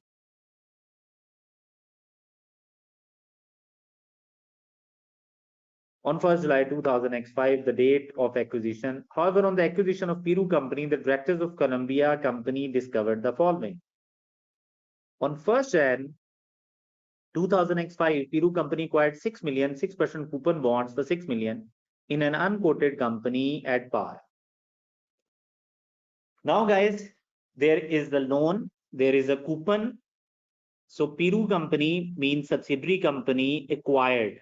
Acquired means it is an investment in debt. And the date of acquisition is 1st Jan 2005, 6 months ago from the date of acquisition. 6 months prior to acquisition.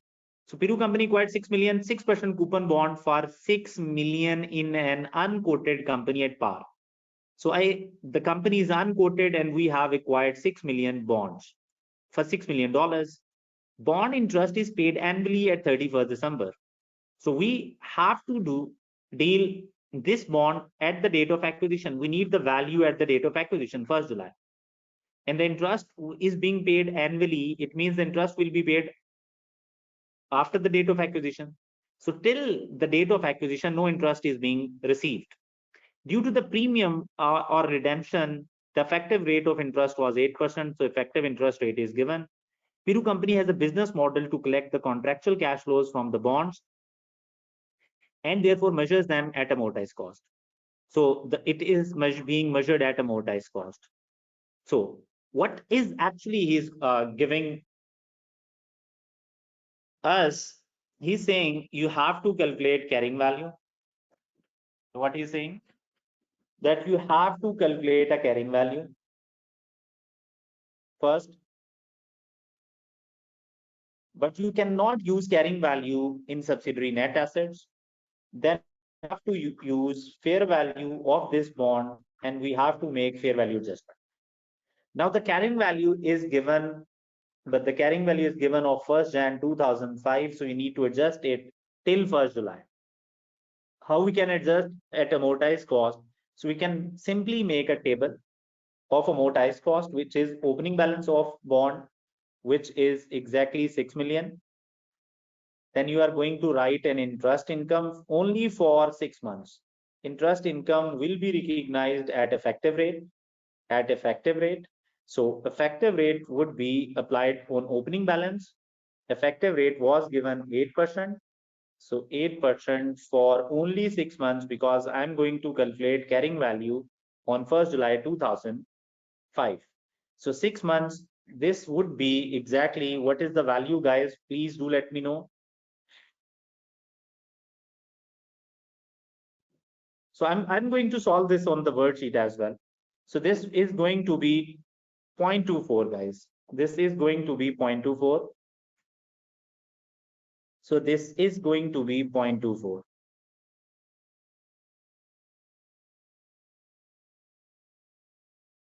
So this is interest income, that is 0.24.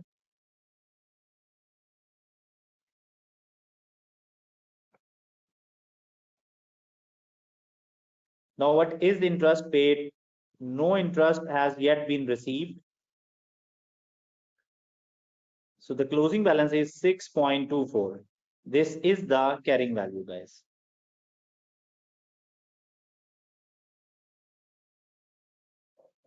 Now what we need to do is, so this is the carrying value, guys. So carrying value of bond of subsidiary at acquisition date was 6.25, but we need to take majority assets at fair value, so we have to calculate fair value. Now, guys, we know we need fair value from IFRS 13. So IFRS 13 would be there when we have to explain how the fair value is being calculated. So we need to write fair value standard as well. How to calculate fair value? So this is the answer that we will get from IFRS 13. Very frequent standard that is being asked again and again, guys.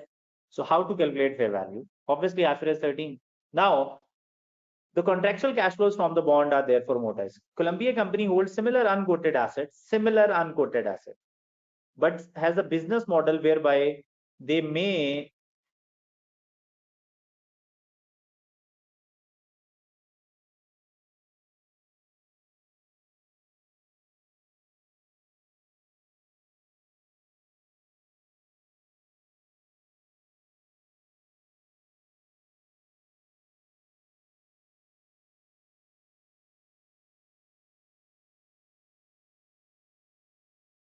we have invested in an unquoted company. We have invested in an unquoted company. So unquoted companies' bonds are not traded at money markets. So if it is not being traded, so how can we calculate fair value? So you can take a similar quoted value, similar bond, but of a quoted company. But quoted company is being traded actively in the market. You can easily sell that bond, but unquoted bond cannot be easily sold. So there is a difference of liquidity, difference of how quickly you can sell the asset, how quickly you can sell the bond. So due to this difference, he's saying that the 30% discount is considered a reasonable to reflect the difference in liquidity of two types of bonds. It means if that bond is being traded at 2 per bond, your bond should have a 70% of that value. So how many bonds are there, guys? 6. So how to calculate fair value? We need to write 6 million bonds. The value of similar bond is 2, but we have to adjust our bond due to liquidity difference, and the bond value would be, so what is the value of bond, guys? Do let me know, please. 6 into 2 into 70%, please. Okay, 6 into 2, 12, 12 into 70%, it is going to be 8.4, guys. So this is 8.4. So now we have again fair value gain at the date of acquisition, fair value gain at the date of acquisition. So please do let me know what is the fair value gain. 6.24 was the carrying value, fair value is 8.4. So we have 2.16 fair value gain. So now we need this fair value adjustment, we need to book again. We have a carrying value of 32. We have a carrying value of 32 and we need to adjust the gain of 2.16. So 32 plus 2.6. So is it 2.16? Yes, it is 2.16. So we have to write 2.16, guys. So the gain has been adjusted here. Now what we need to do, listen carefully. Now, so you have to write, sir. You need to plan your answer. You have to explain what is fair value. Then you have to give the heading of a bond, and you have to tell the story that we are taking a quoted prices. So we will make the answer together, but you need to write. So you have to make it clear that I have to write, I have to write, I have to write. Okay.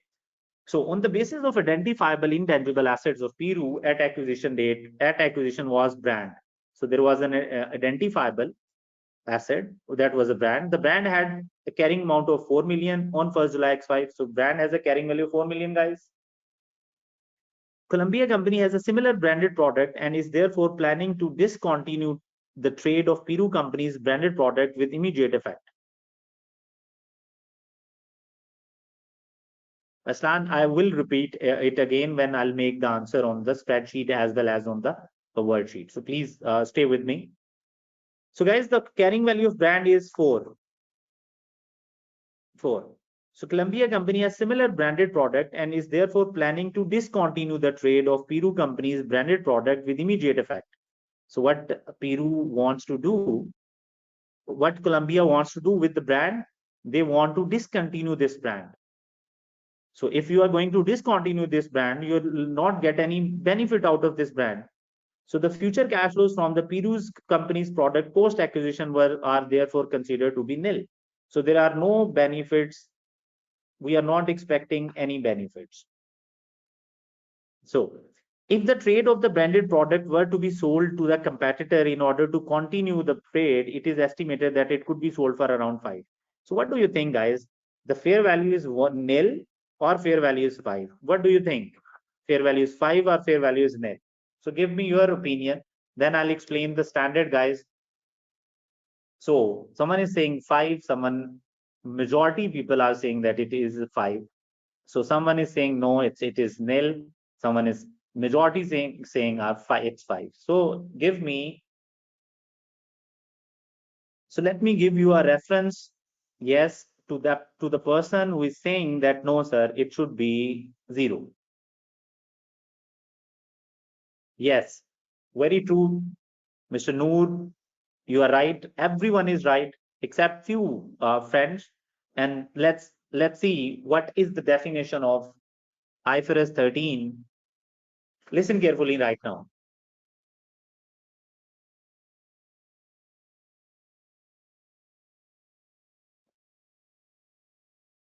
So fair value is the price that would be received to sell an asset. So it means you are going to sell an asset. You will assume that I am going to sell an asset, and fair value is always being calculated from the point of seller. So what amount you would receive to sell an asset or pay to transfer a liability in an orderly transaction between market participants. The most important word here is between market participants. So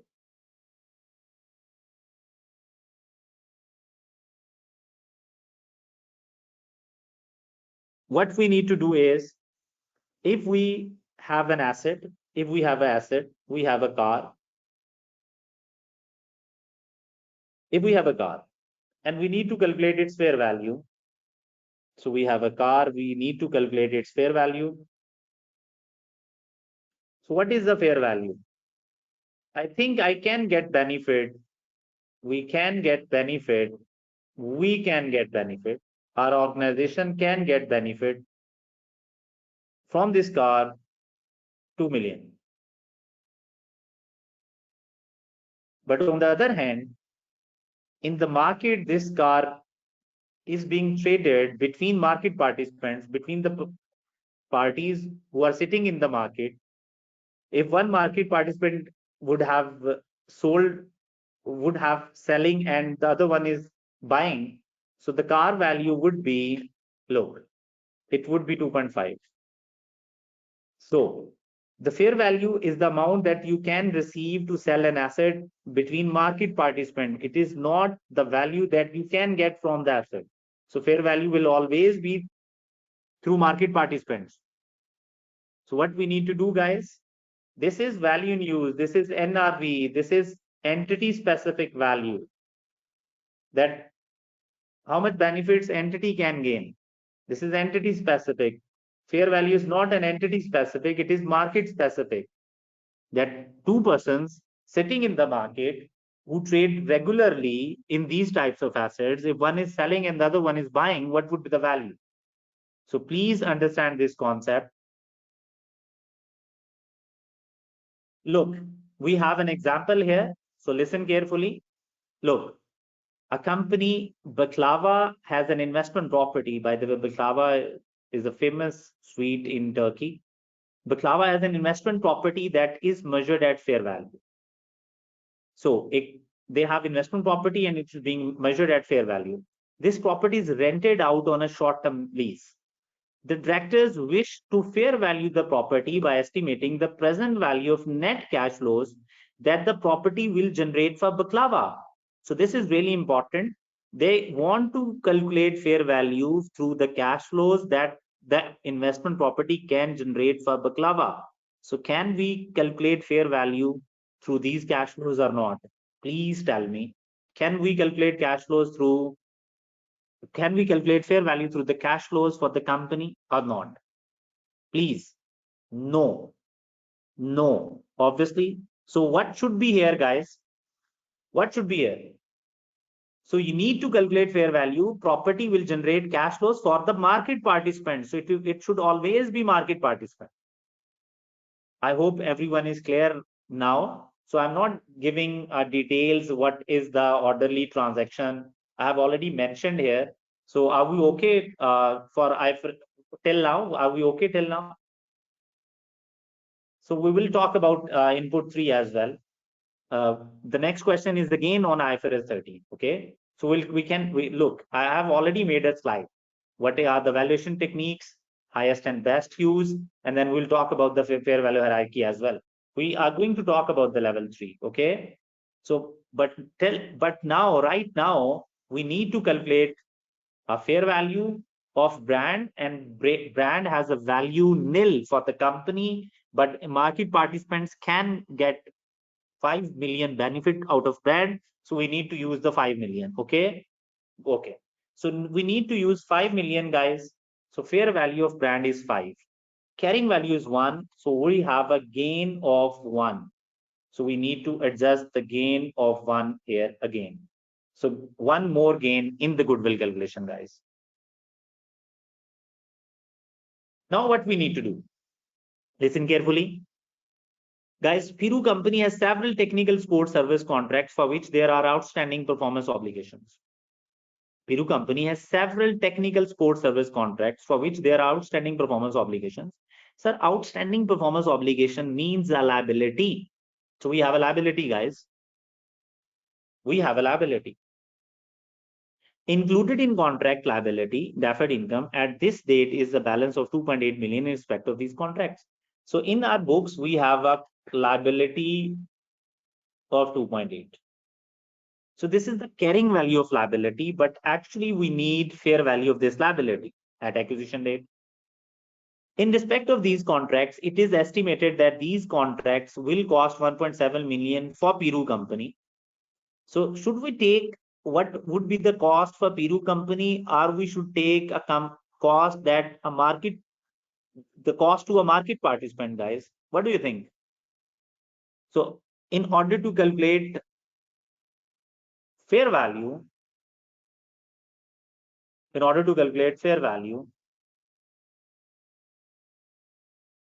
we need cost to company or cost to market participants. Obviously, cost to market participants and any other market participants. So the cost to company, Piru company, and to the market participants is same. So we can use this cost.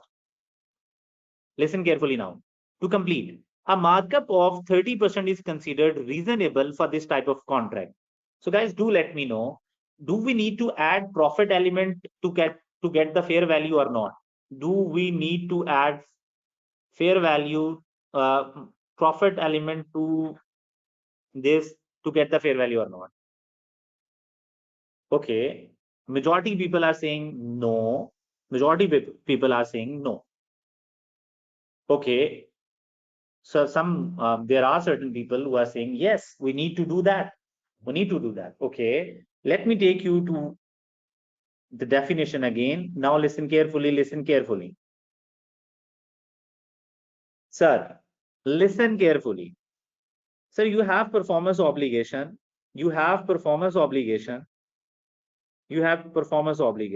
Means you have a liability in which you have to deliver goods or services. Performance liability in which you have to deliver goods or services.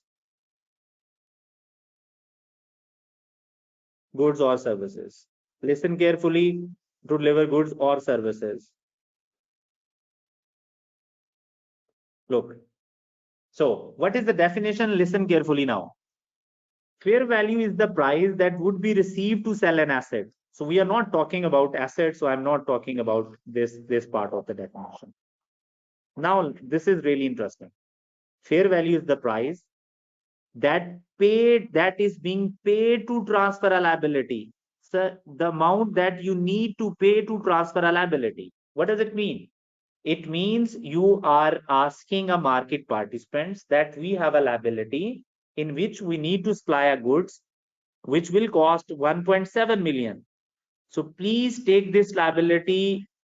I'm going to pay you. I'm ready to pay you.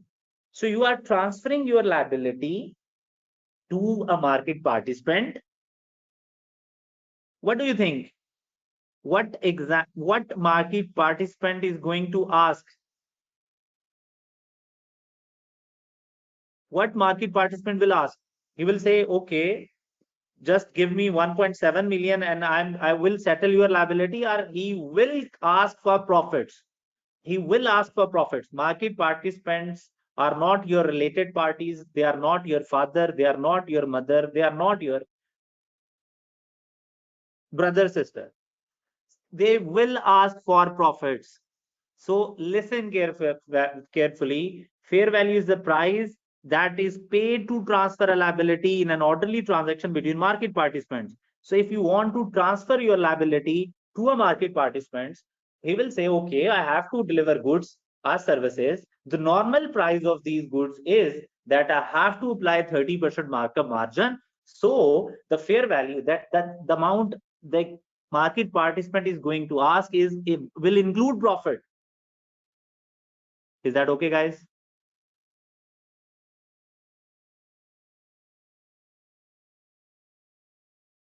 Okay. So what does it mean now?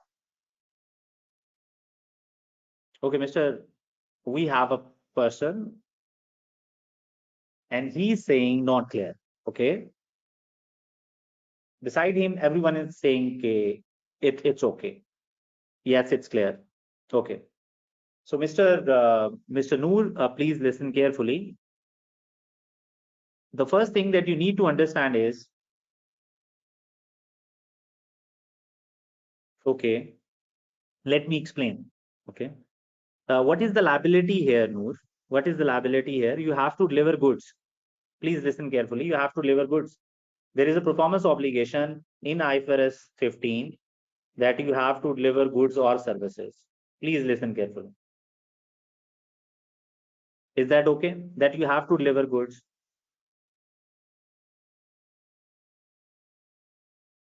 Okay. So now if you have to deliver goods, so if you have to deliver goods, now what is the fair value? Fair value is not from the perspective of company. So if the company has to settle this liability, they will buy goods for 1.7 million and they will deliver to the customer and their liability will be zero. So this is called settlement price, what you have to pay to settle the liability. This is not fair value. First thing that you need to understand is this, that this is settlement price. That what you have to pay to settle your liability. The entity has to pay. Fair value is not being calculated from the perspective of entity. Fair value is being calculated from the perspective of market participants. Is that okay? Okay. Now what you need to do? So this is settlement price. Now, if you transfer this liability towards a market participants, Mr. Noor, you are a market participant. You are selling goods one that will cost you 1.7 and you will add 30% markup to everyone. So I just want you to settle to deliver these goods to my customer. I want you to deliver these goods to my customer. Is that okay? So this is fair value, that I want to transfer my liability. I want to transfer my obligation. I want to transfer my performance obligation to you. It means I will transfer this amount to you and you are going to deliver goods to customer. It means you are taking my liability. So a liability that will cost you 1.7 million, would you take it for 1.7 million or you will add some margin? You will say, okay, I just want.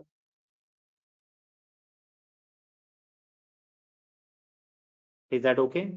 So yes, we are calculating fair value. Every majority liabilities and majority assets of subsidiary will be recorded at fair value. So we need to take fair value.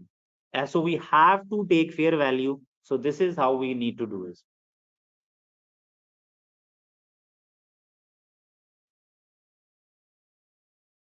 Okay. So now what we need to do is we need to calculate fair value. So we need to add 1.3 markup is there. So what is the value 1.7 into 1.3, guys? 1.3 means 30% markup is being added. So what is the fair value of this? Please do let me know what is the fair value. So this is 2.21, guys. So this is 2.21. What is the carrying value of this liability? Carrying value is 2.8. So liabilities fair value is less than carrying value. So what we need to do is we need to book a gain. Another gain, guys. We have to book a gain. Okay, so what would be the gain? Please do let me know. 0.59 would be the gain. So we need to write here, and here would be the goodwill. So what is the guys? What is the value of subsidiary net assets? fair value subsidiary net assets. It is 32 point plus 2.16 plus 1 plus 0.59.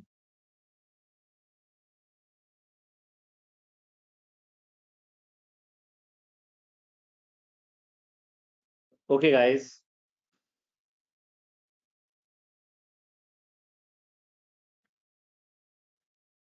So this is 35.75. So 35.75, and we have goodwill, guys.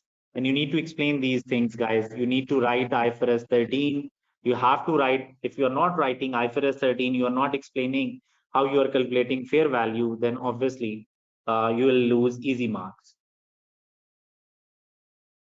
Okay, someone is asking me to give to repeat the calculations for liability. Look, cost is 1.7 and markup. In markup, cost would be 100 and we need to add 30% markup. So 1.7 into 30%. So this is something that we need to add and it will give you 2.21. Is that okay?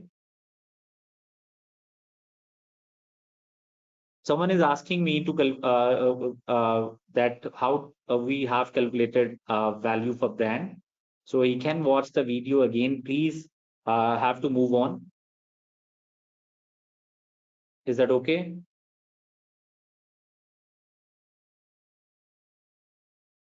Okay, now thank you so much. Acha, okay, now listen carefully, okay? Very important point. So you are explaining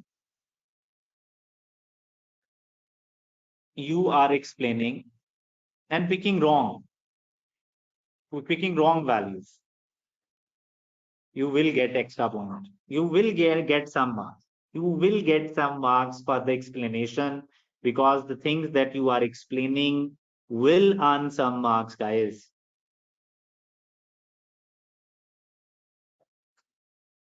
Okay.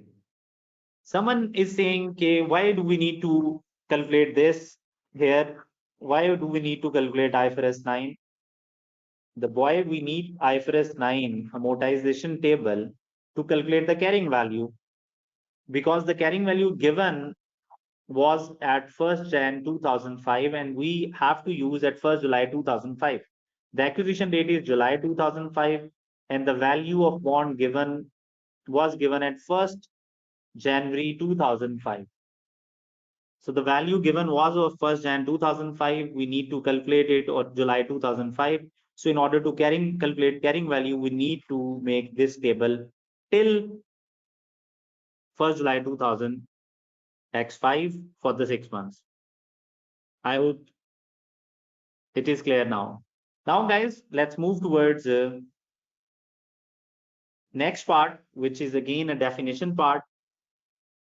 So contract liability is already 2.8 and fair value, so we need to add deduct. No, it's basically if liability is decreasing, it means you need to debit liability. You have to decrease liability. And on the other hand, decrease in liability would be good for you. So it is going to be treated as gain. So you have to make it, you have to take it as a gain and gain will be added in the net assets. Is that okay, guys?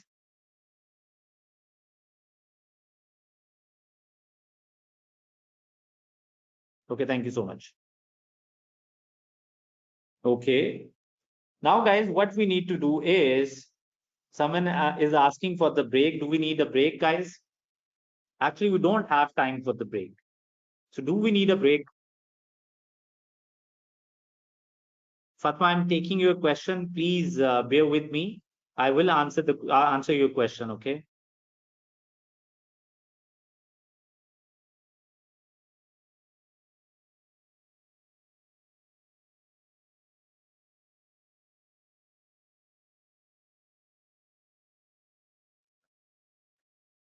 Okay, we have a lot of discussion going on that we need a break at least for 5 minutes. Okay, guys, take just 5 minutes break. I'm going to start in a 5 minutes. So it's a 5 minutes break, guys. So 5 minutes break.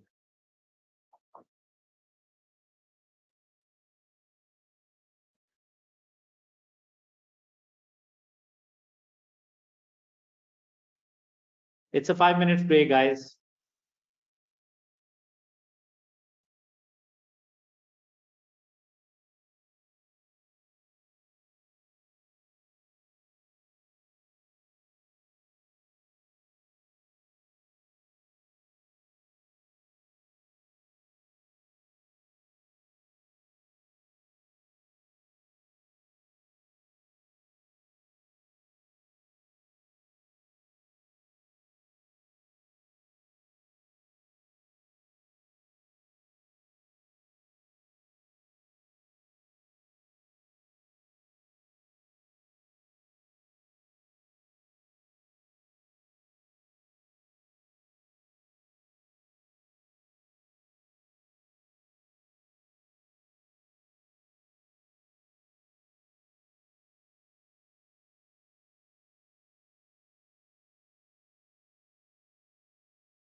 Okay, everyone, I hope everyone is back now and we can start this session again.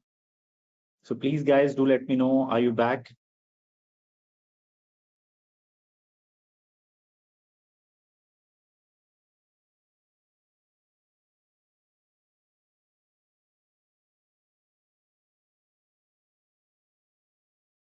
Thank you so much, guys. Okay.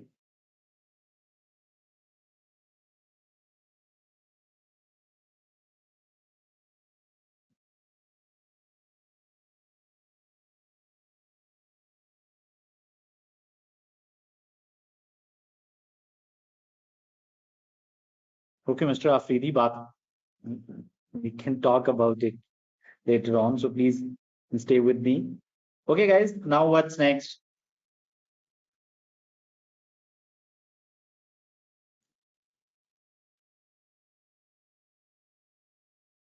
So, okay, guys. So we have another question on another part, which is actually the last part of this question. And that is how the defined benefit and defined contribution scheme should be accounted for in the year ended 31st December 2005. So again, 10 marks question. It is a good question. Basically, a question from technical article. The same point, the same similar example has already been discussed in technical article that is available on ACCA website.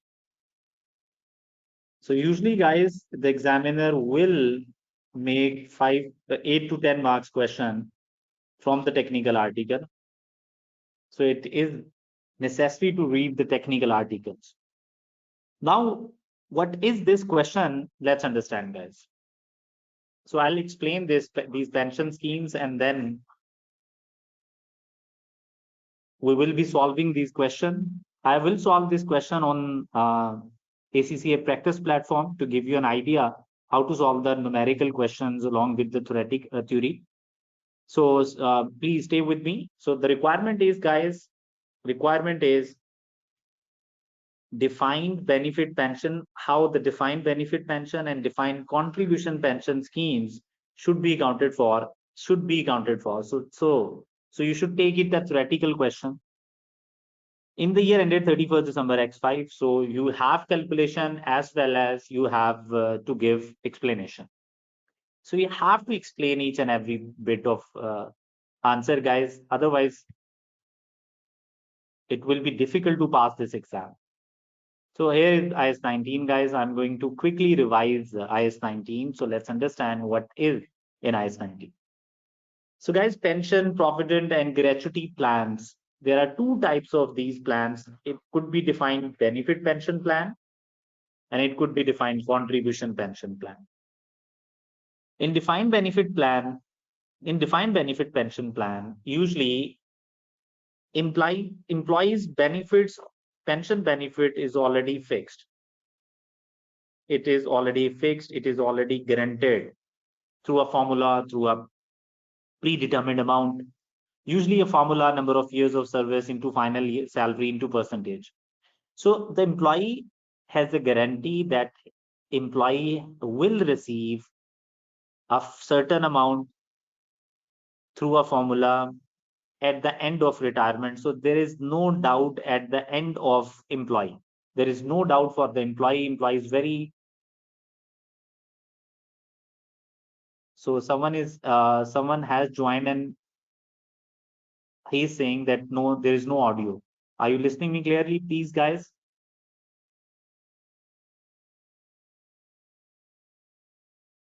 Clear? Okay. Now what is next now, guys? So employees are being granted that they will receive a certain amount. Okay. So it means if employees have been given a guarantee, it means entity has to pay the guaranteed amount. So if entity has to pay a guaranteed amount, it means the risk and rewards all the risk and rewards of these types of pensions belongs to entity, organization. So these risk belongs to organization. Because employee is guaranteed, employee will receive a certain amount. There is no doubt at his or her end. So it means it's the entity that has to pay this certain amount. What usually entity do to pay this amount? They build assets. They build pension assets, plan assets, pension fund. So they build pension fund. What they usually do, they contribute every month to this pension asset towards these pension funds. So they build the pension assets, pension funds. So they invest these funds, they invest these assets, and they usually get interest on these interest dividends, depending where they have invested these funds. So they will get some interest, some dividends on the pension assets. So these pension assets will grow, will grow, will grow. It will keep growing, and there would be a certain time when employee will say that I'm going to retire. So these pension assets will be used to pay employees' pension. So it means there are two elements here. One is pension asset and one is pension liability. Liability towards employee that we have to pay, and pension assets or pension fund is being built by the entity to pay these liabilities. So if there is certain losses, if you have invested in somewhere in property, in stocks, somewhere, and you have lost your money, and you have a very little money here to pay the pensions. So you have just 500 here, and you have to pay 5,000. Who is going to pay the remaining 4,500, guys? All the companies contributing constantly on a monthly basis, they have built funds, but there was a loss. Now they don't have sufficient funds to cover the liability. Now who is going to pay this amount? Obviously entity has to pay. So it means entity's obligation is for the full amount that the entity have to pay. They can't say that we have contributed and our liability is done, we are done with the liability, our liability is finished by just paying the contribution. In these schemes, in these pension benefit schemes, employees does not have any risk. All the risk of pension assets belongs to entity. So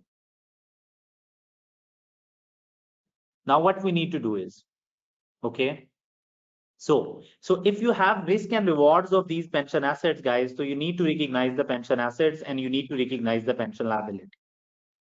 So you need to recognize the pension asset. This is a substance over form concept, that if risk and rewards of certain assets belongs to you, then it means substantially that those assets belongs to you. So defined benefit pension plan accounting is that you have to recognize the pension asset and you have to recognize the pension liability. Is that okay, guys? That in pension benefit pension plans, in defined benefit pension plan, you have to recognize an asset, you have to recognize the liability.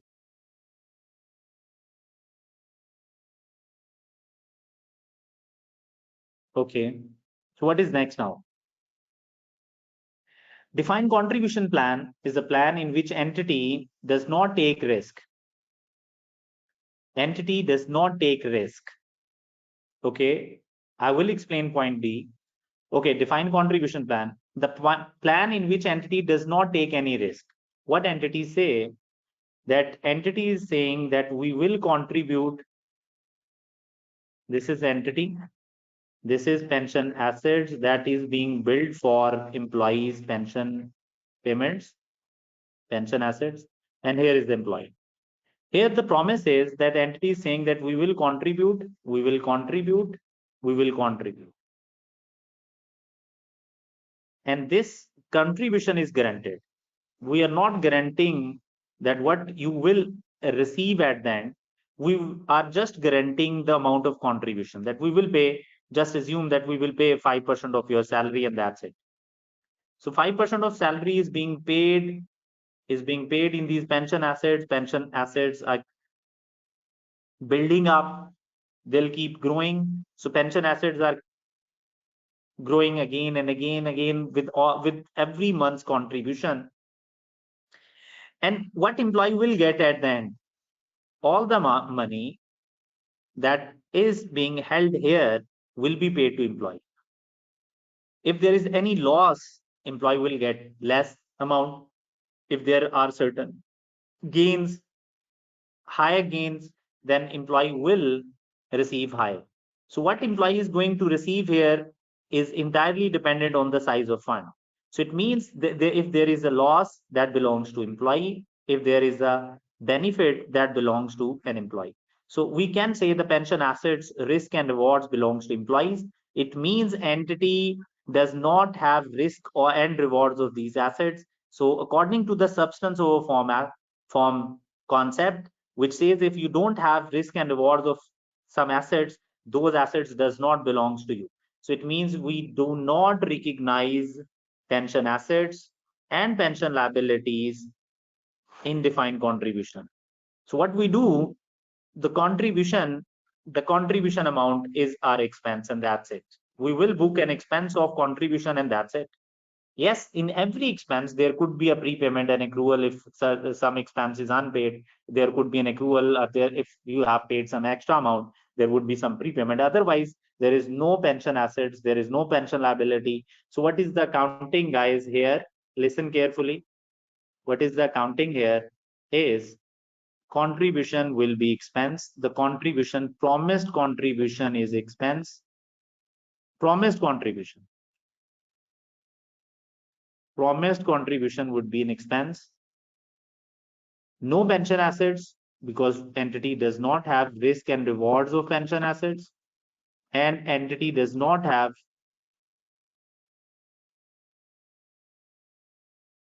entity does not have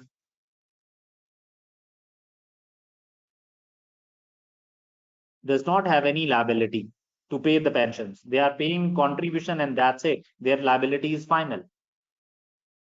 So now, guys, listen carefully how these points are different. So listen carefully now.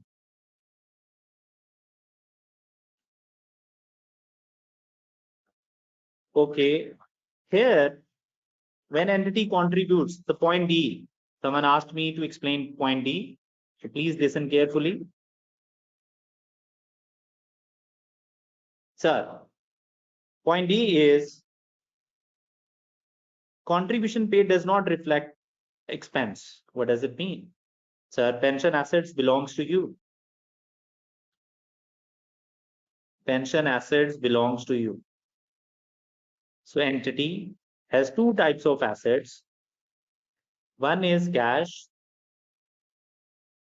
It is entity's cash. It is an asset of entity. The other one is pension asset. This is again an asset of entity. So if entity is paying cash to this pension asset, it means one of its asset is being reduced, it is decreasing, and this cash will be contributed towards pension asset and the other asset will increase. So there is no expense at all, guys. Mr. Yogesh, there is no pension, there is no expense. One asset is increasing, the other asset is decreasing. So it means under these pension defined benefit pension plan, contribution will not be an expense. Rather, it will increase the other asset and it will decrease cash. So now you need to book an asset. Here you need to book a expense. That's it. Here is the asset, liability belongs to you. Now we have to prepare a reconciliation. No, that was contribution, boy. The benefit paid, we are going to discuss the benefit paid, okay? So what is next now? We need to prepare pension assets. Look, these pension assets, these pension liability, if we are making reconciliations, we are making some account, we are making some statements. So it means I'm talking about defined benefit pension plan. Because in defined contribution plan, we don't book assets or liabilities. So we are talking about defined benefit plans. So defined benefit plans, guys. So we have opening assets. We will get opening assets. The contribution will increase pension assets. The contribution will increase pension assets, guys. When we will get return on these assets,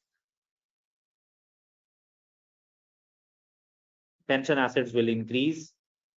When we will pay benefits out of these pension assets to the employees, pension assets will decrease.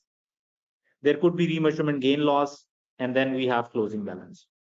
Why we have remeasurement gain losses? Because we have to recognize these assets at fair value.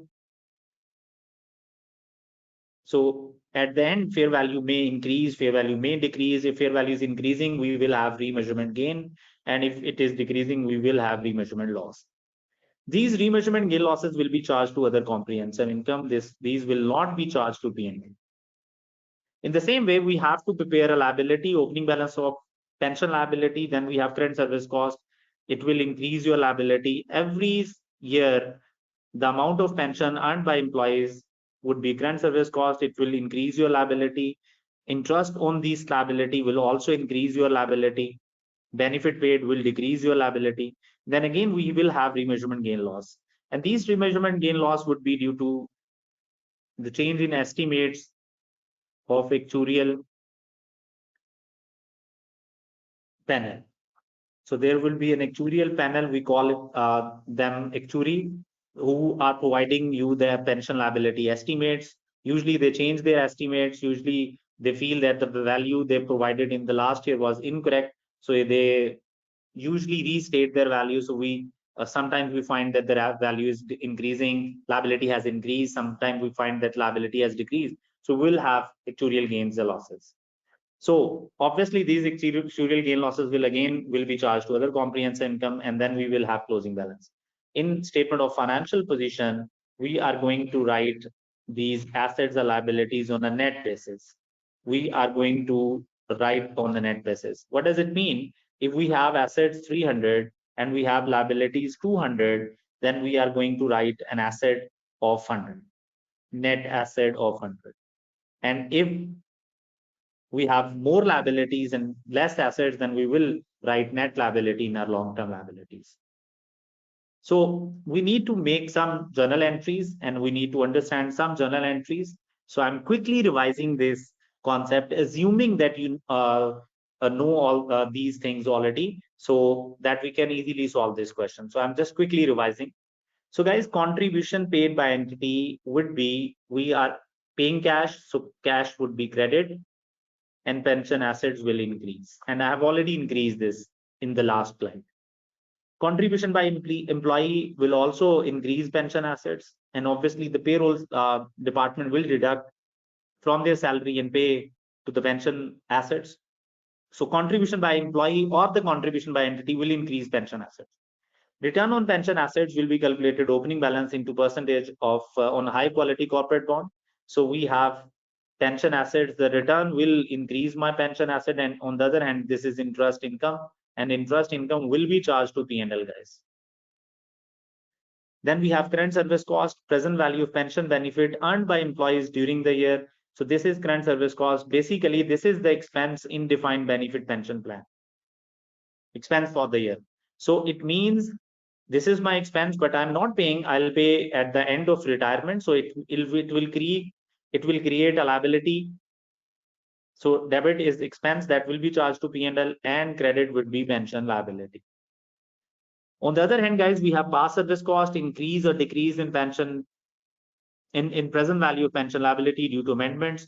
So we have changed the plan, due to which we have increased the benefits, pension benefits of employees, we have decreased them. So due to these amendments, pension liability will increase. We will book expense to liability. Liability is increasing, so we'll book expense, and we need to credit a liability.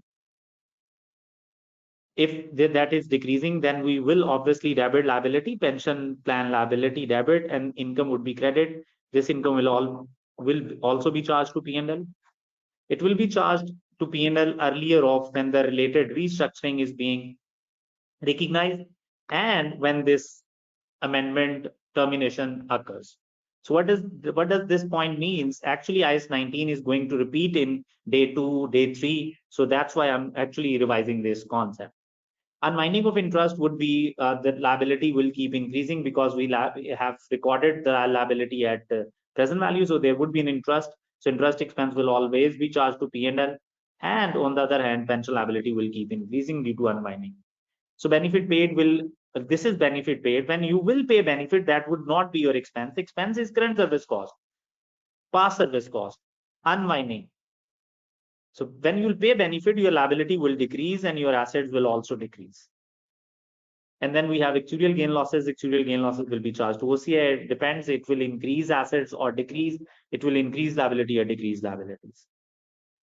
Do I need to explain past service cost? Someone asked me about past service cost. I didn't mention here, obviously, if we have past service cost, if we have gain or loss on settlement, it will come here in the exam.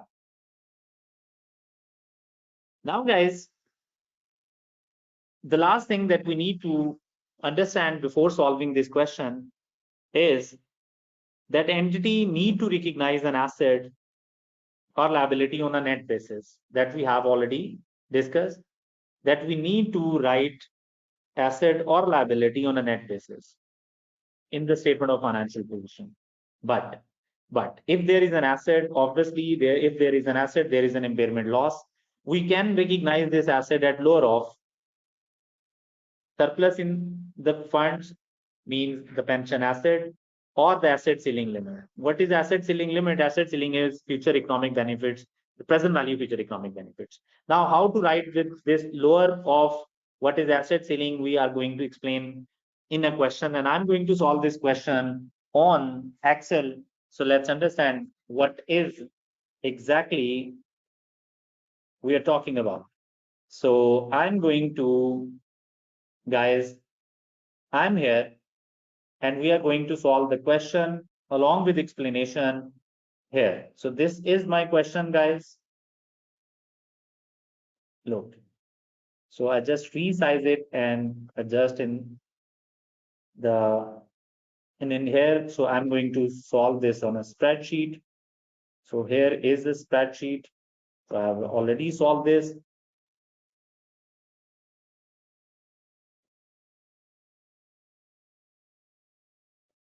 Okay, Bacho. So I need to adjust this. So here is the account, guys. So I need to explain as well. I need to solve this as well. So look what I'm going to do. So listen carefully, guys. We have a defined benefit pension plan and we have defined contribution pension plan as well. So listen carefully what we are going to do. So let me zoom in. Look. So guys, this is defined benefit pension asset. So please listen carefully. Columbia Company has for many years operated a defined benefit pension scheme. So Columbia Company has for many years operated a defined benefit pension scheme. On 1st Jan, defined benefit pension scheme. So we are talking about defined benefit pension scheme. You can highlight the area, guys. Look, I'm going to highlight this. Just selected this and here is the highlighter. So I'm unable to do this. Let's do it again. Look, at 1st Jan 2000X5, which is start of the year, the fair value of the pension assets were estimated 260 million and the present value of pension scheme liability were 200 million. You can prepare on a net basis. In the exam, you should prepare on a net basis. You shouldn't open a column for asset. You should not open a column for liability. But just for understanding, I'm opening a pension asset column. So pension assets. Here is a column for pension assets. Now we need to open a pension liability. So there is a pension liability. Now we need to make a net. Basically, net basis.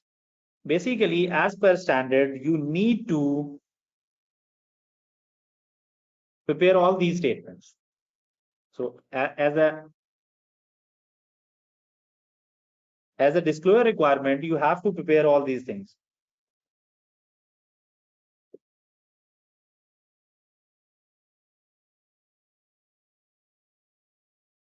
Okay, now guys, what we need to do is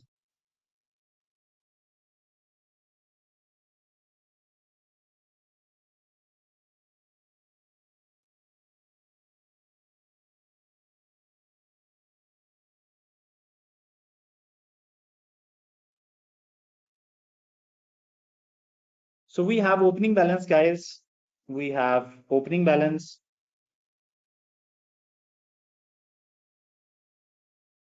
So we have pension asset opening balance 260. Here is 260. And we have liability of 200. So I'm going to write here 260, 260, and I'm going to write 200 here. On a net basis, we have a net asset. Guys, we have a net asset of 60. Opening balance was a net asset. Whenever there is an asset, we need to apply an asset ceiling test, and if there is any loss, that will be charged to OCL. So look, the total of the present value of future refunds and the reduction in future contribution was 20 million at 1st Jan 2000X5. So it means we need to book an asset on a lower off. So my normal asset, my surplus is 60. My assets are 260. My liability is 200. On a net basis, we have a surplus of 60. But the benefit that I can get from the asset, according to the asset ceiling limit, is 20. So it means you can recognize an asset on lower off. So we have to book asset at lower off, and we need to book a loss of 40. So here is a loss of 40, guys. So after limit, after impairment, you can say after impairment as well. So here is the asset ceiling limit adjustment, ceiling adjustment.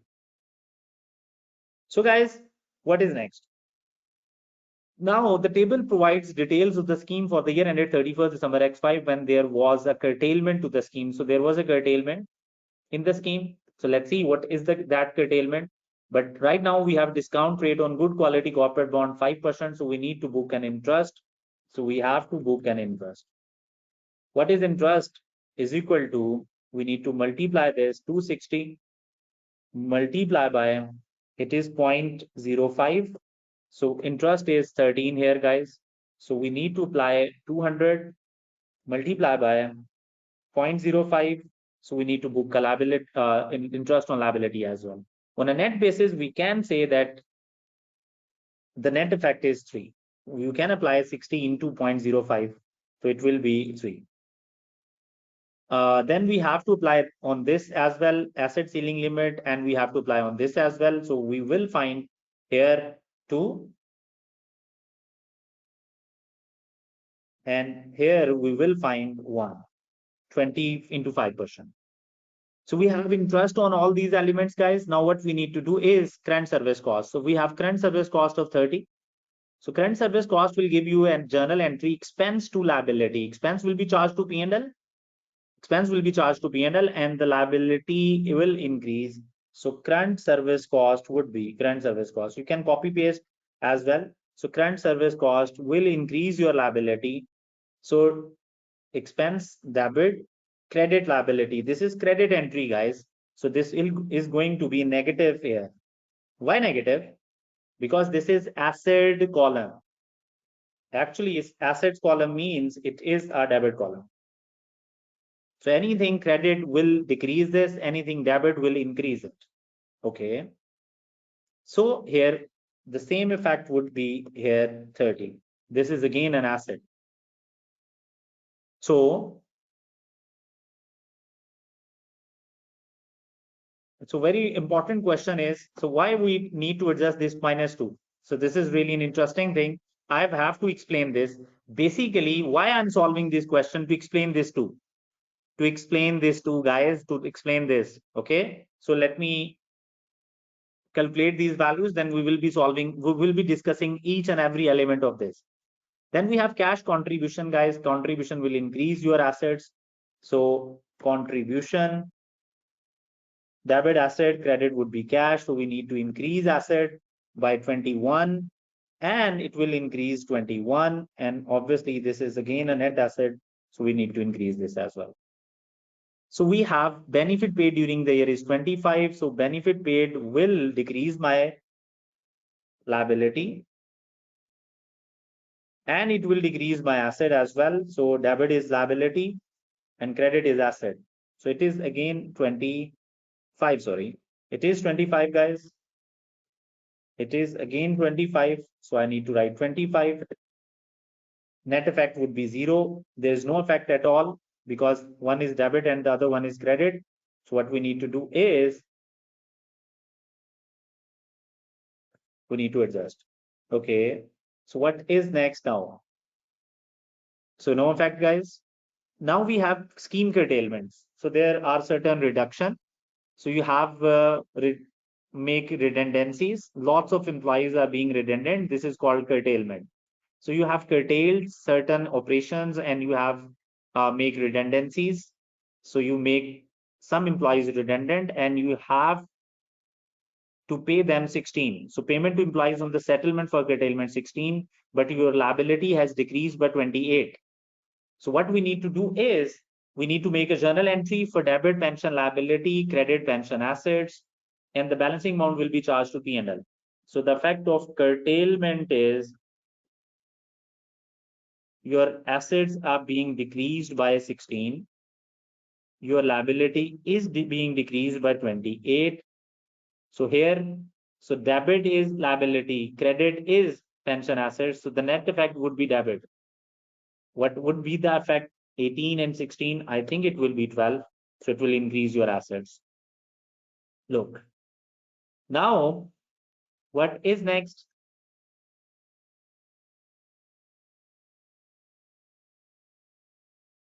Now next is pension employees to curtailment and settlement was 16. We have done that. We have already calculated that. Okay. So at 31st December X5, the fair value of pension assets, scheme assets were estimated to be 242 million. And the present value pension scheme were 195 million. So we have year-end balances, guys. So after leaving some lines, we have to write year-end. So listen carefully now. We have assets of 242. We have liabilities of 195. Yes. And we have a net liability of, you can see net asset, sorry, this and this, and this is net assets 47. So guys, these are the values. Now listen carefully. Last thing is the total of the present value future refunds and reduction in future contribution was 25 million at 31st December. So now the asset ceiling limit is 25. At the start it was 20, now it is 25. So it means we need to recognize this asset at 25. So this is the table. Now I'm just going to answer some questions and then we will finalize the answer and then we'll try to explain this. Okay. So let's understand, guys, what we need to do. Okay. So let me give some assets. Sir, please, can you explain the asset ceiling adjustment? Yes, Juliet, I'm going to explain this. Okay. Sir, in a liability column, it will be positive figure. Okay. Which one would be positive figure?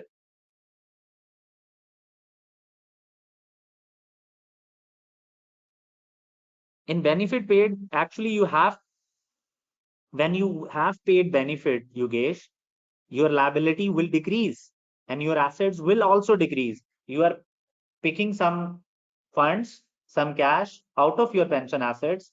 The pension assets will decrease and you are going to pay to the employee.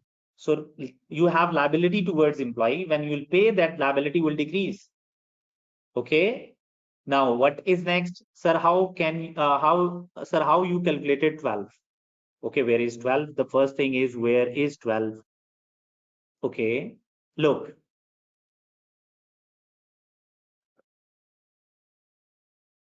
How I have calculated 12, guys. So the difference between curtailment assets. So in curtailment, you are paying 16. You are paying 16, but you have settled your liability for 28. So what should be the double entry, guys? The journal entry would be, look, debit is liability, credit is pension assets, and the difference is gain loss. So credit is 16, debit is 28. So what is the net effect? What is the difference? So the difference is, by the way, gain is credit by 12. So the difference is, look, the debit entry will be gone will be presented on a net basis. 28 debit, credit is 26. The net entry would be debit. Is that okay? Okay. Now, guys, what's next?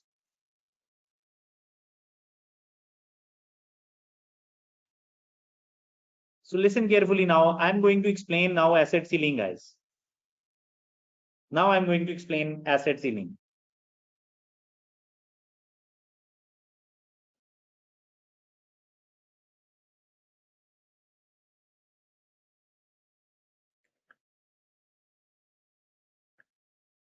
So guys, look, what is the total here? Sum. So I have to take a total. So guys, total here is 253. Total here is 253. What is the total here, guys?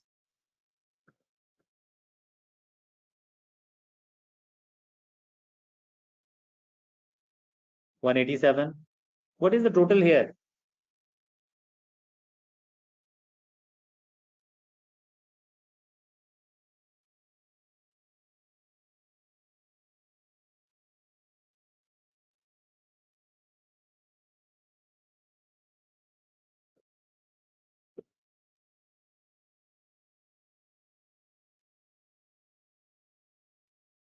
The total here is 66. What is the total here?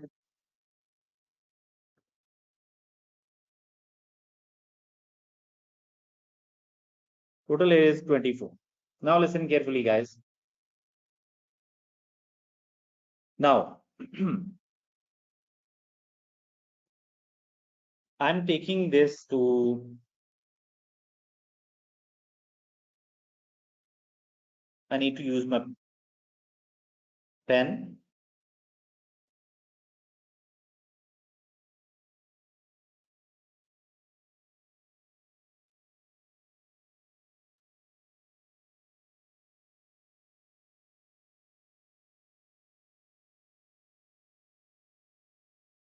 So guys, listen carefully now. So I'm going to explain asset ceiling now. And this is the topic that due to which I'm actually solving this question, okay? Sir, so in statement of financial position,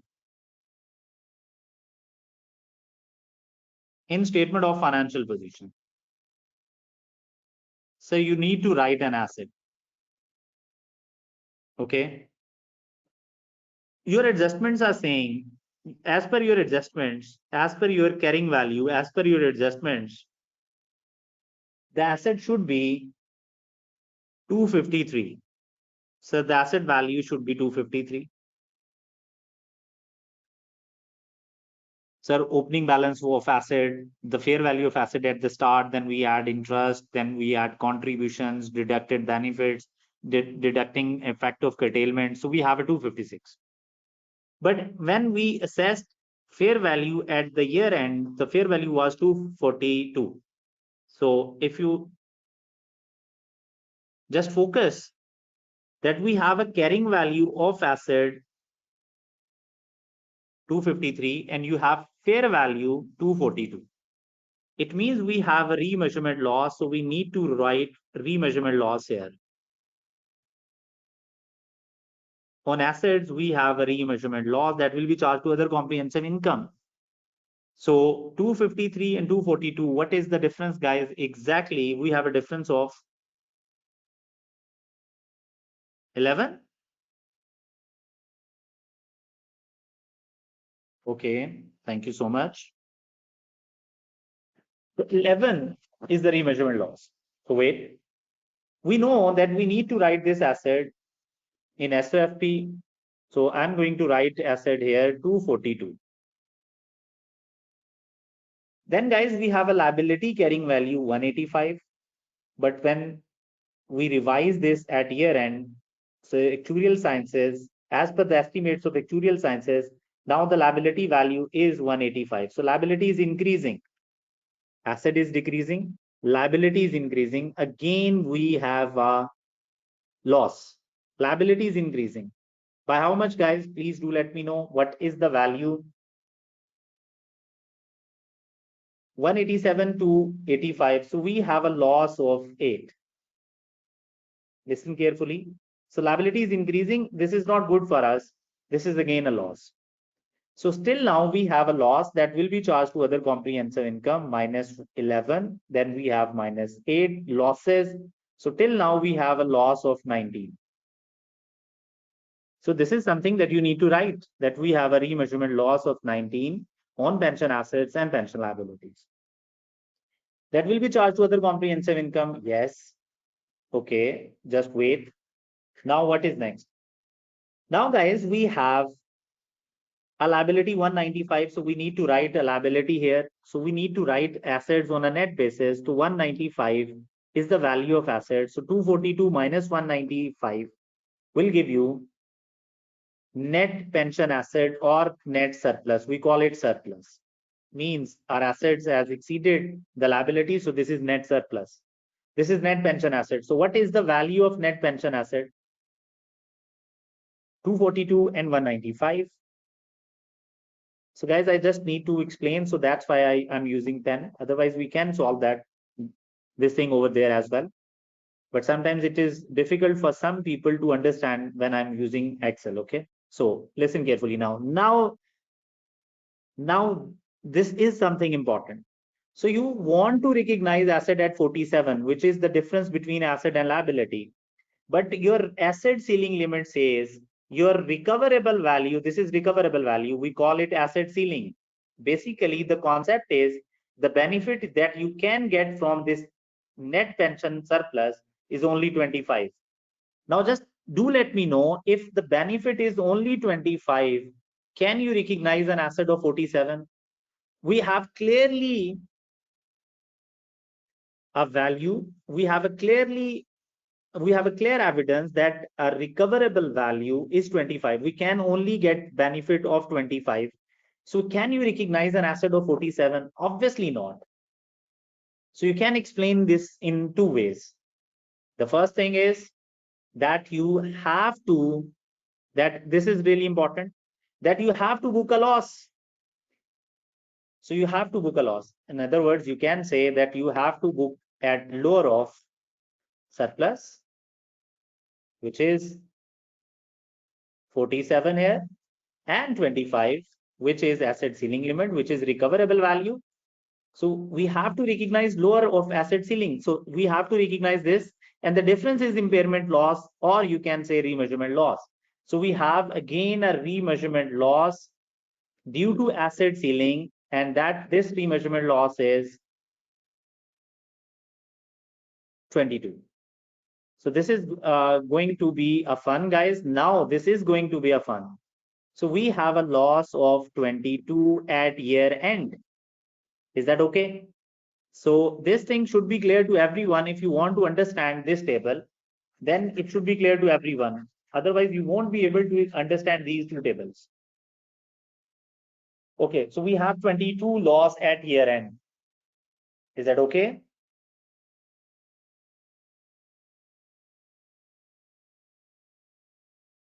We have surplus. Yes, we have net pension assets, but net pension assets, we have impairment loss on net pension assets. We call it remeasurement loss here.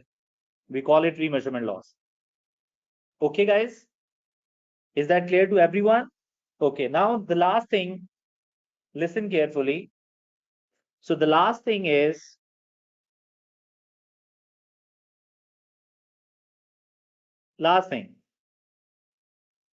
listen carefully. Sir, total loss that you need to book is 22. But listen carefully. Sir, last year means at the start of this year, basically last year you have already recognized the 40 loss. Sir, if you have already recognized a loss of 40 last year, and now you are saying, no, total loss is not 40, it is only 22. So it is a good for company or it is a bad for company. So the situation from the previous year is getting better, or is it getting worse? Is it getting worse, or is it getting better? It is getting better.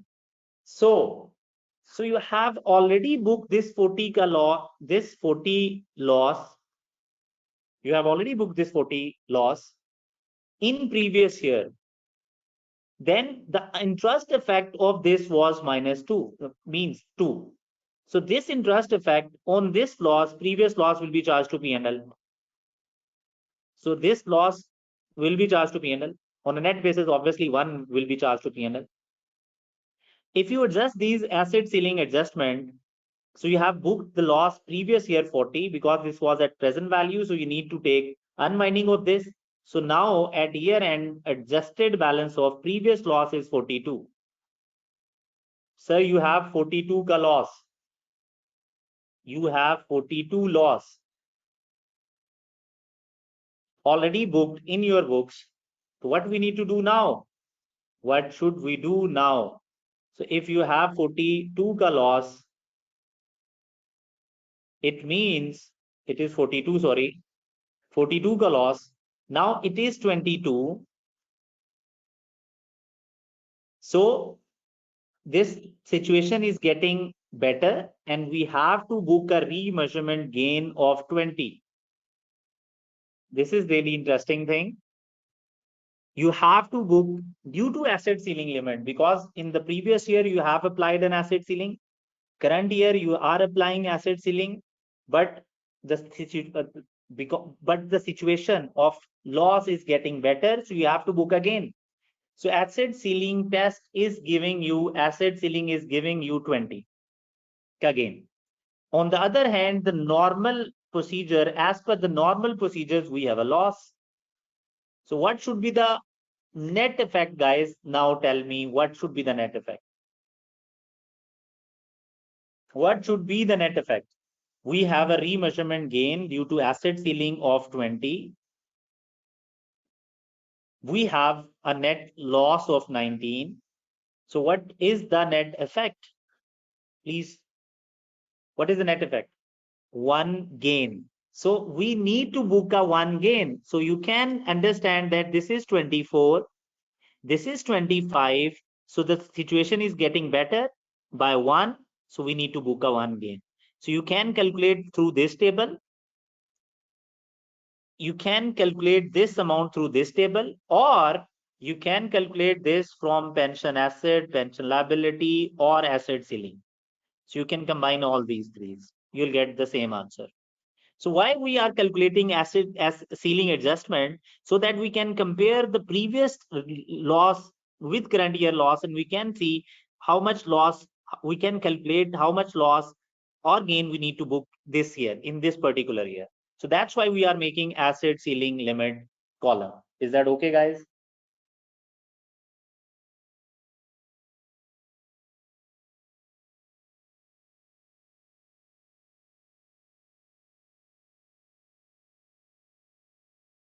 So any question, guys?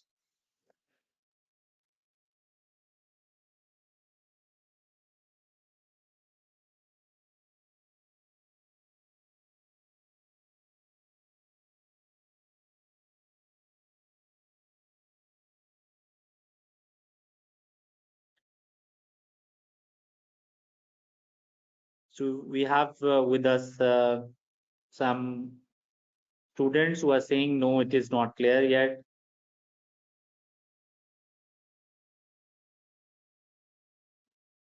So we have some questions that are saying why we are putting an asset ceiling. Okay, fair enough.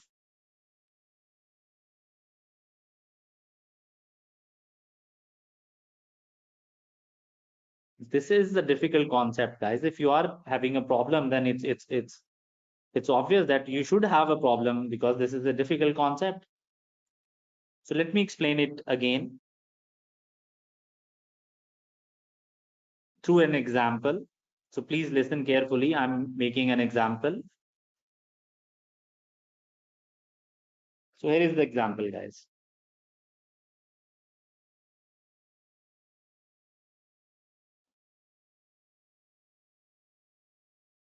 A basic example, we have pension assets. Guys, I'm going to explain this, the question, again through an example. We have pension assets, we have pension liabilities, we have opening balance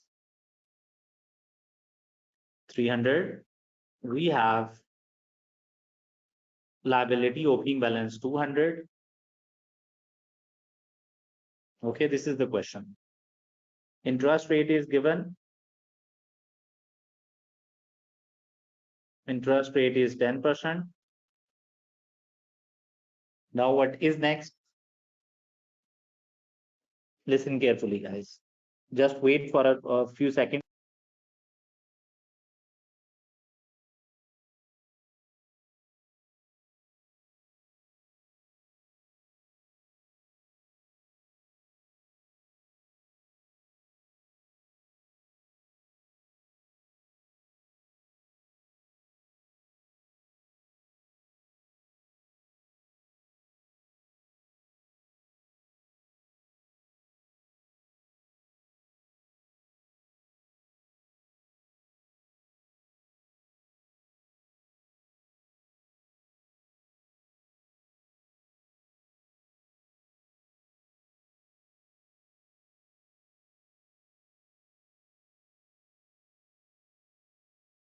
Okay, guys, I have to wind up this session in a 5 minutes. If you have any question, so I can answer in WhatsApp group. Okay, so I have to wind up this in a few minutes. So I'm not going to give you another example. So, but yes, I will share a video on this topic in your WhatsApp group. Okay, I will share a video on this topic with the complete example why we need to apply an asset ceiling test. So all the questions that you have been asking, I will answer in a WhatsApp group. Okay, is that okay? Okay. So thank you so much. Tomorrow what we are going to do.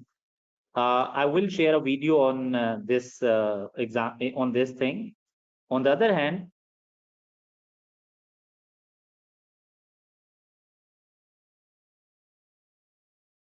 so guys, okay. Tomorrow we will be solving question 1 from the latest attempt, and then we will be solving question 2 tomorrow. Okay.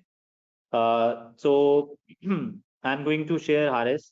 My number is given in the notes. Please WhatsApp me. My number is 0300. It is 300 880 6622. So please share. Just drop a text. Just drop a WhatsApp, and I will add you in the group. Okay. So guys, let me finalize this asset ceiling concept. The problem here is if you have closing balance of asset 300 and you have a liability 200, so technically we should write pension asset of 100 in financials. Guys, but there is a concept of recoverable value that if the value of recoverable value of your asset is less than your carrying value, you cannot write asset at your carrying value. You need to book a loss. So if the carrying value is 80, we need to book a loss of 20.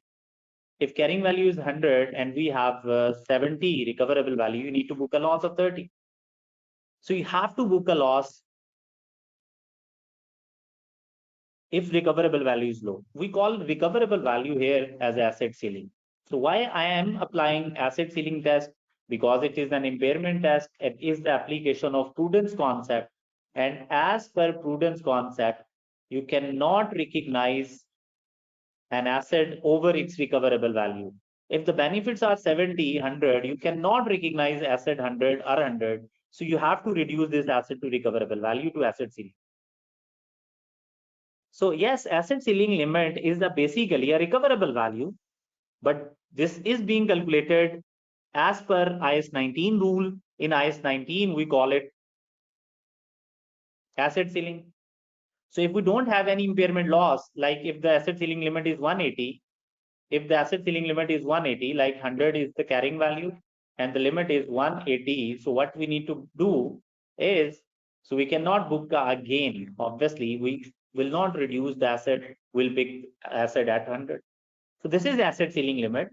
But the problem here in this question was that the loss asset ceiling limit was being applied at start and asset ceiling limit was being applied at the end. So the problem here was that you have already booked the loss. So the total loss here, whatever the total loss here is, you need to make the difference. You need to book a loss or gain at the movement actually from the previous two current year. You cannot book the total loss again because the loss has already been booked. So you cannot book the total loss again. You have to make the adjustment. Only the movement will be recognized here. And there would be two movements. Opening balance, we will have interest on that. And then that's it, the difference. So look, if previously we have a loss of 40, we calculated interest on that, which is 2. So the total value of loss was 42. But at year end, it was 22. So it means we need to book a 20 gain. So this was actually we were talking about. Yes, the notes has already been shared, guys. You can find the notes section in this as well. So you can find it. Thank you so much, guys. We'll see if there is any issue. We will do it in tomorrow's class, or I will share a video in which we will clear these concepts. Okay. Thank you so much for today. See you tomorrow. Stay blessed.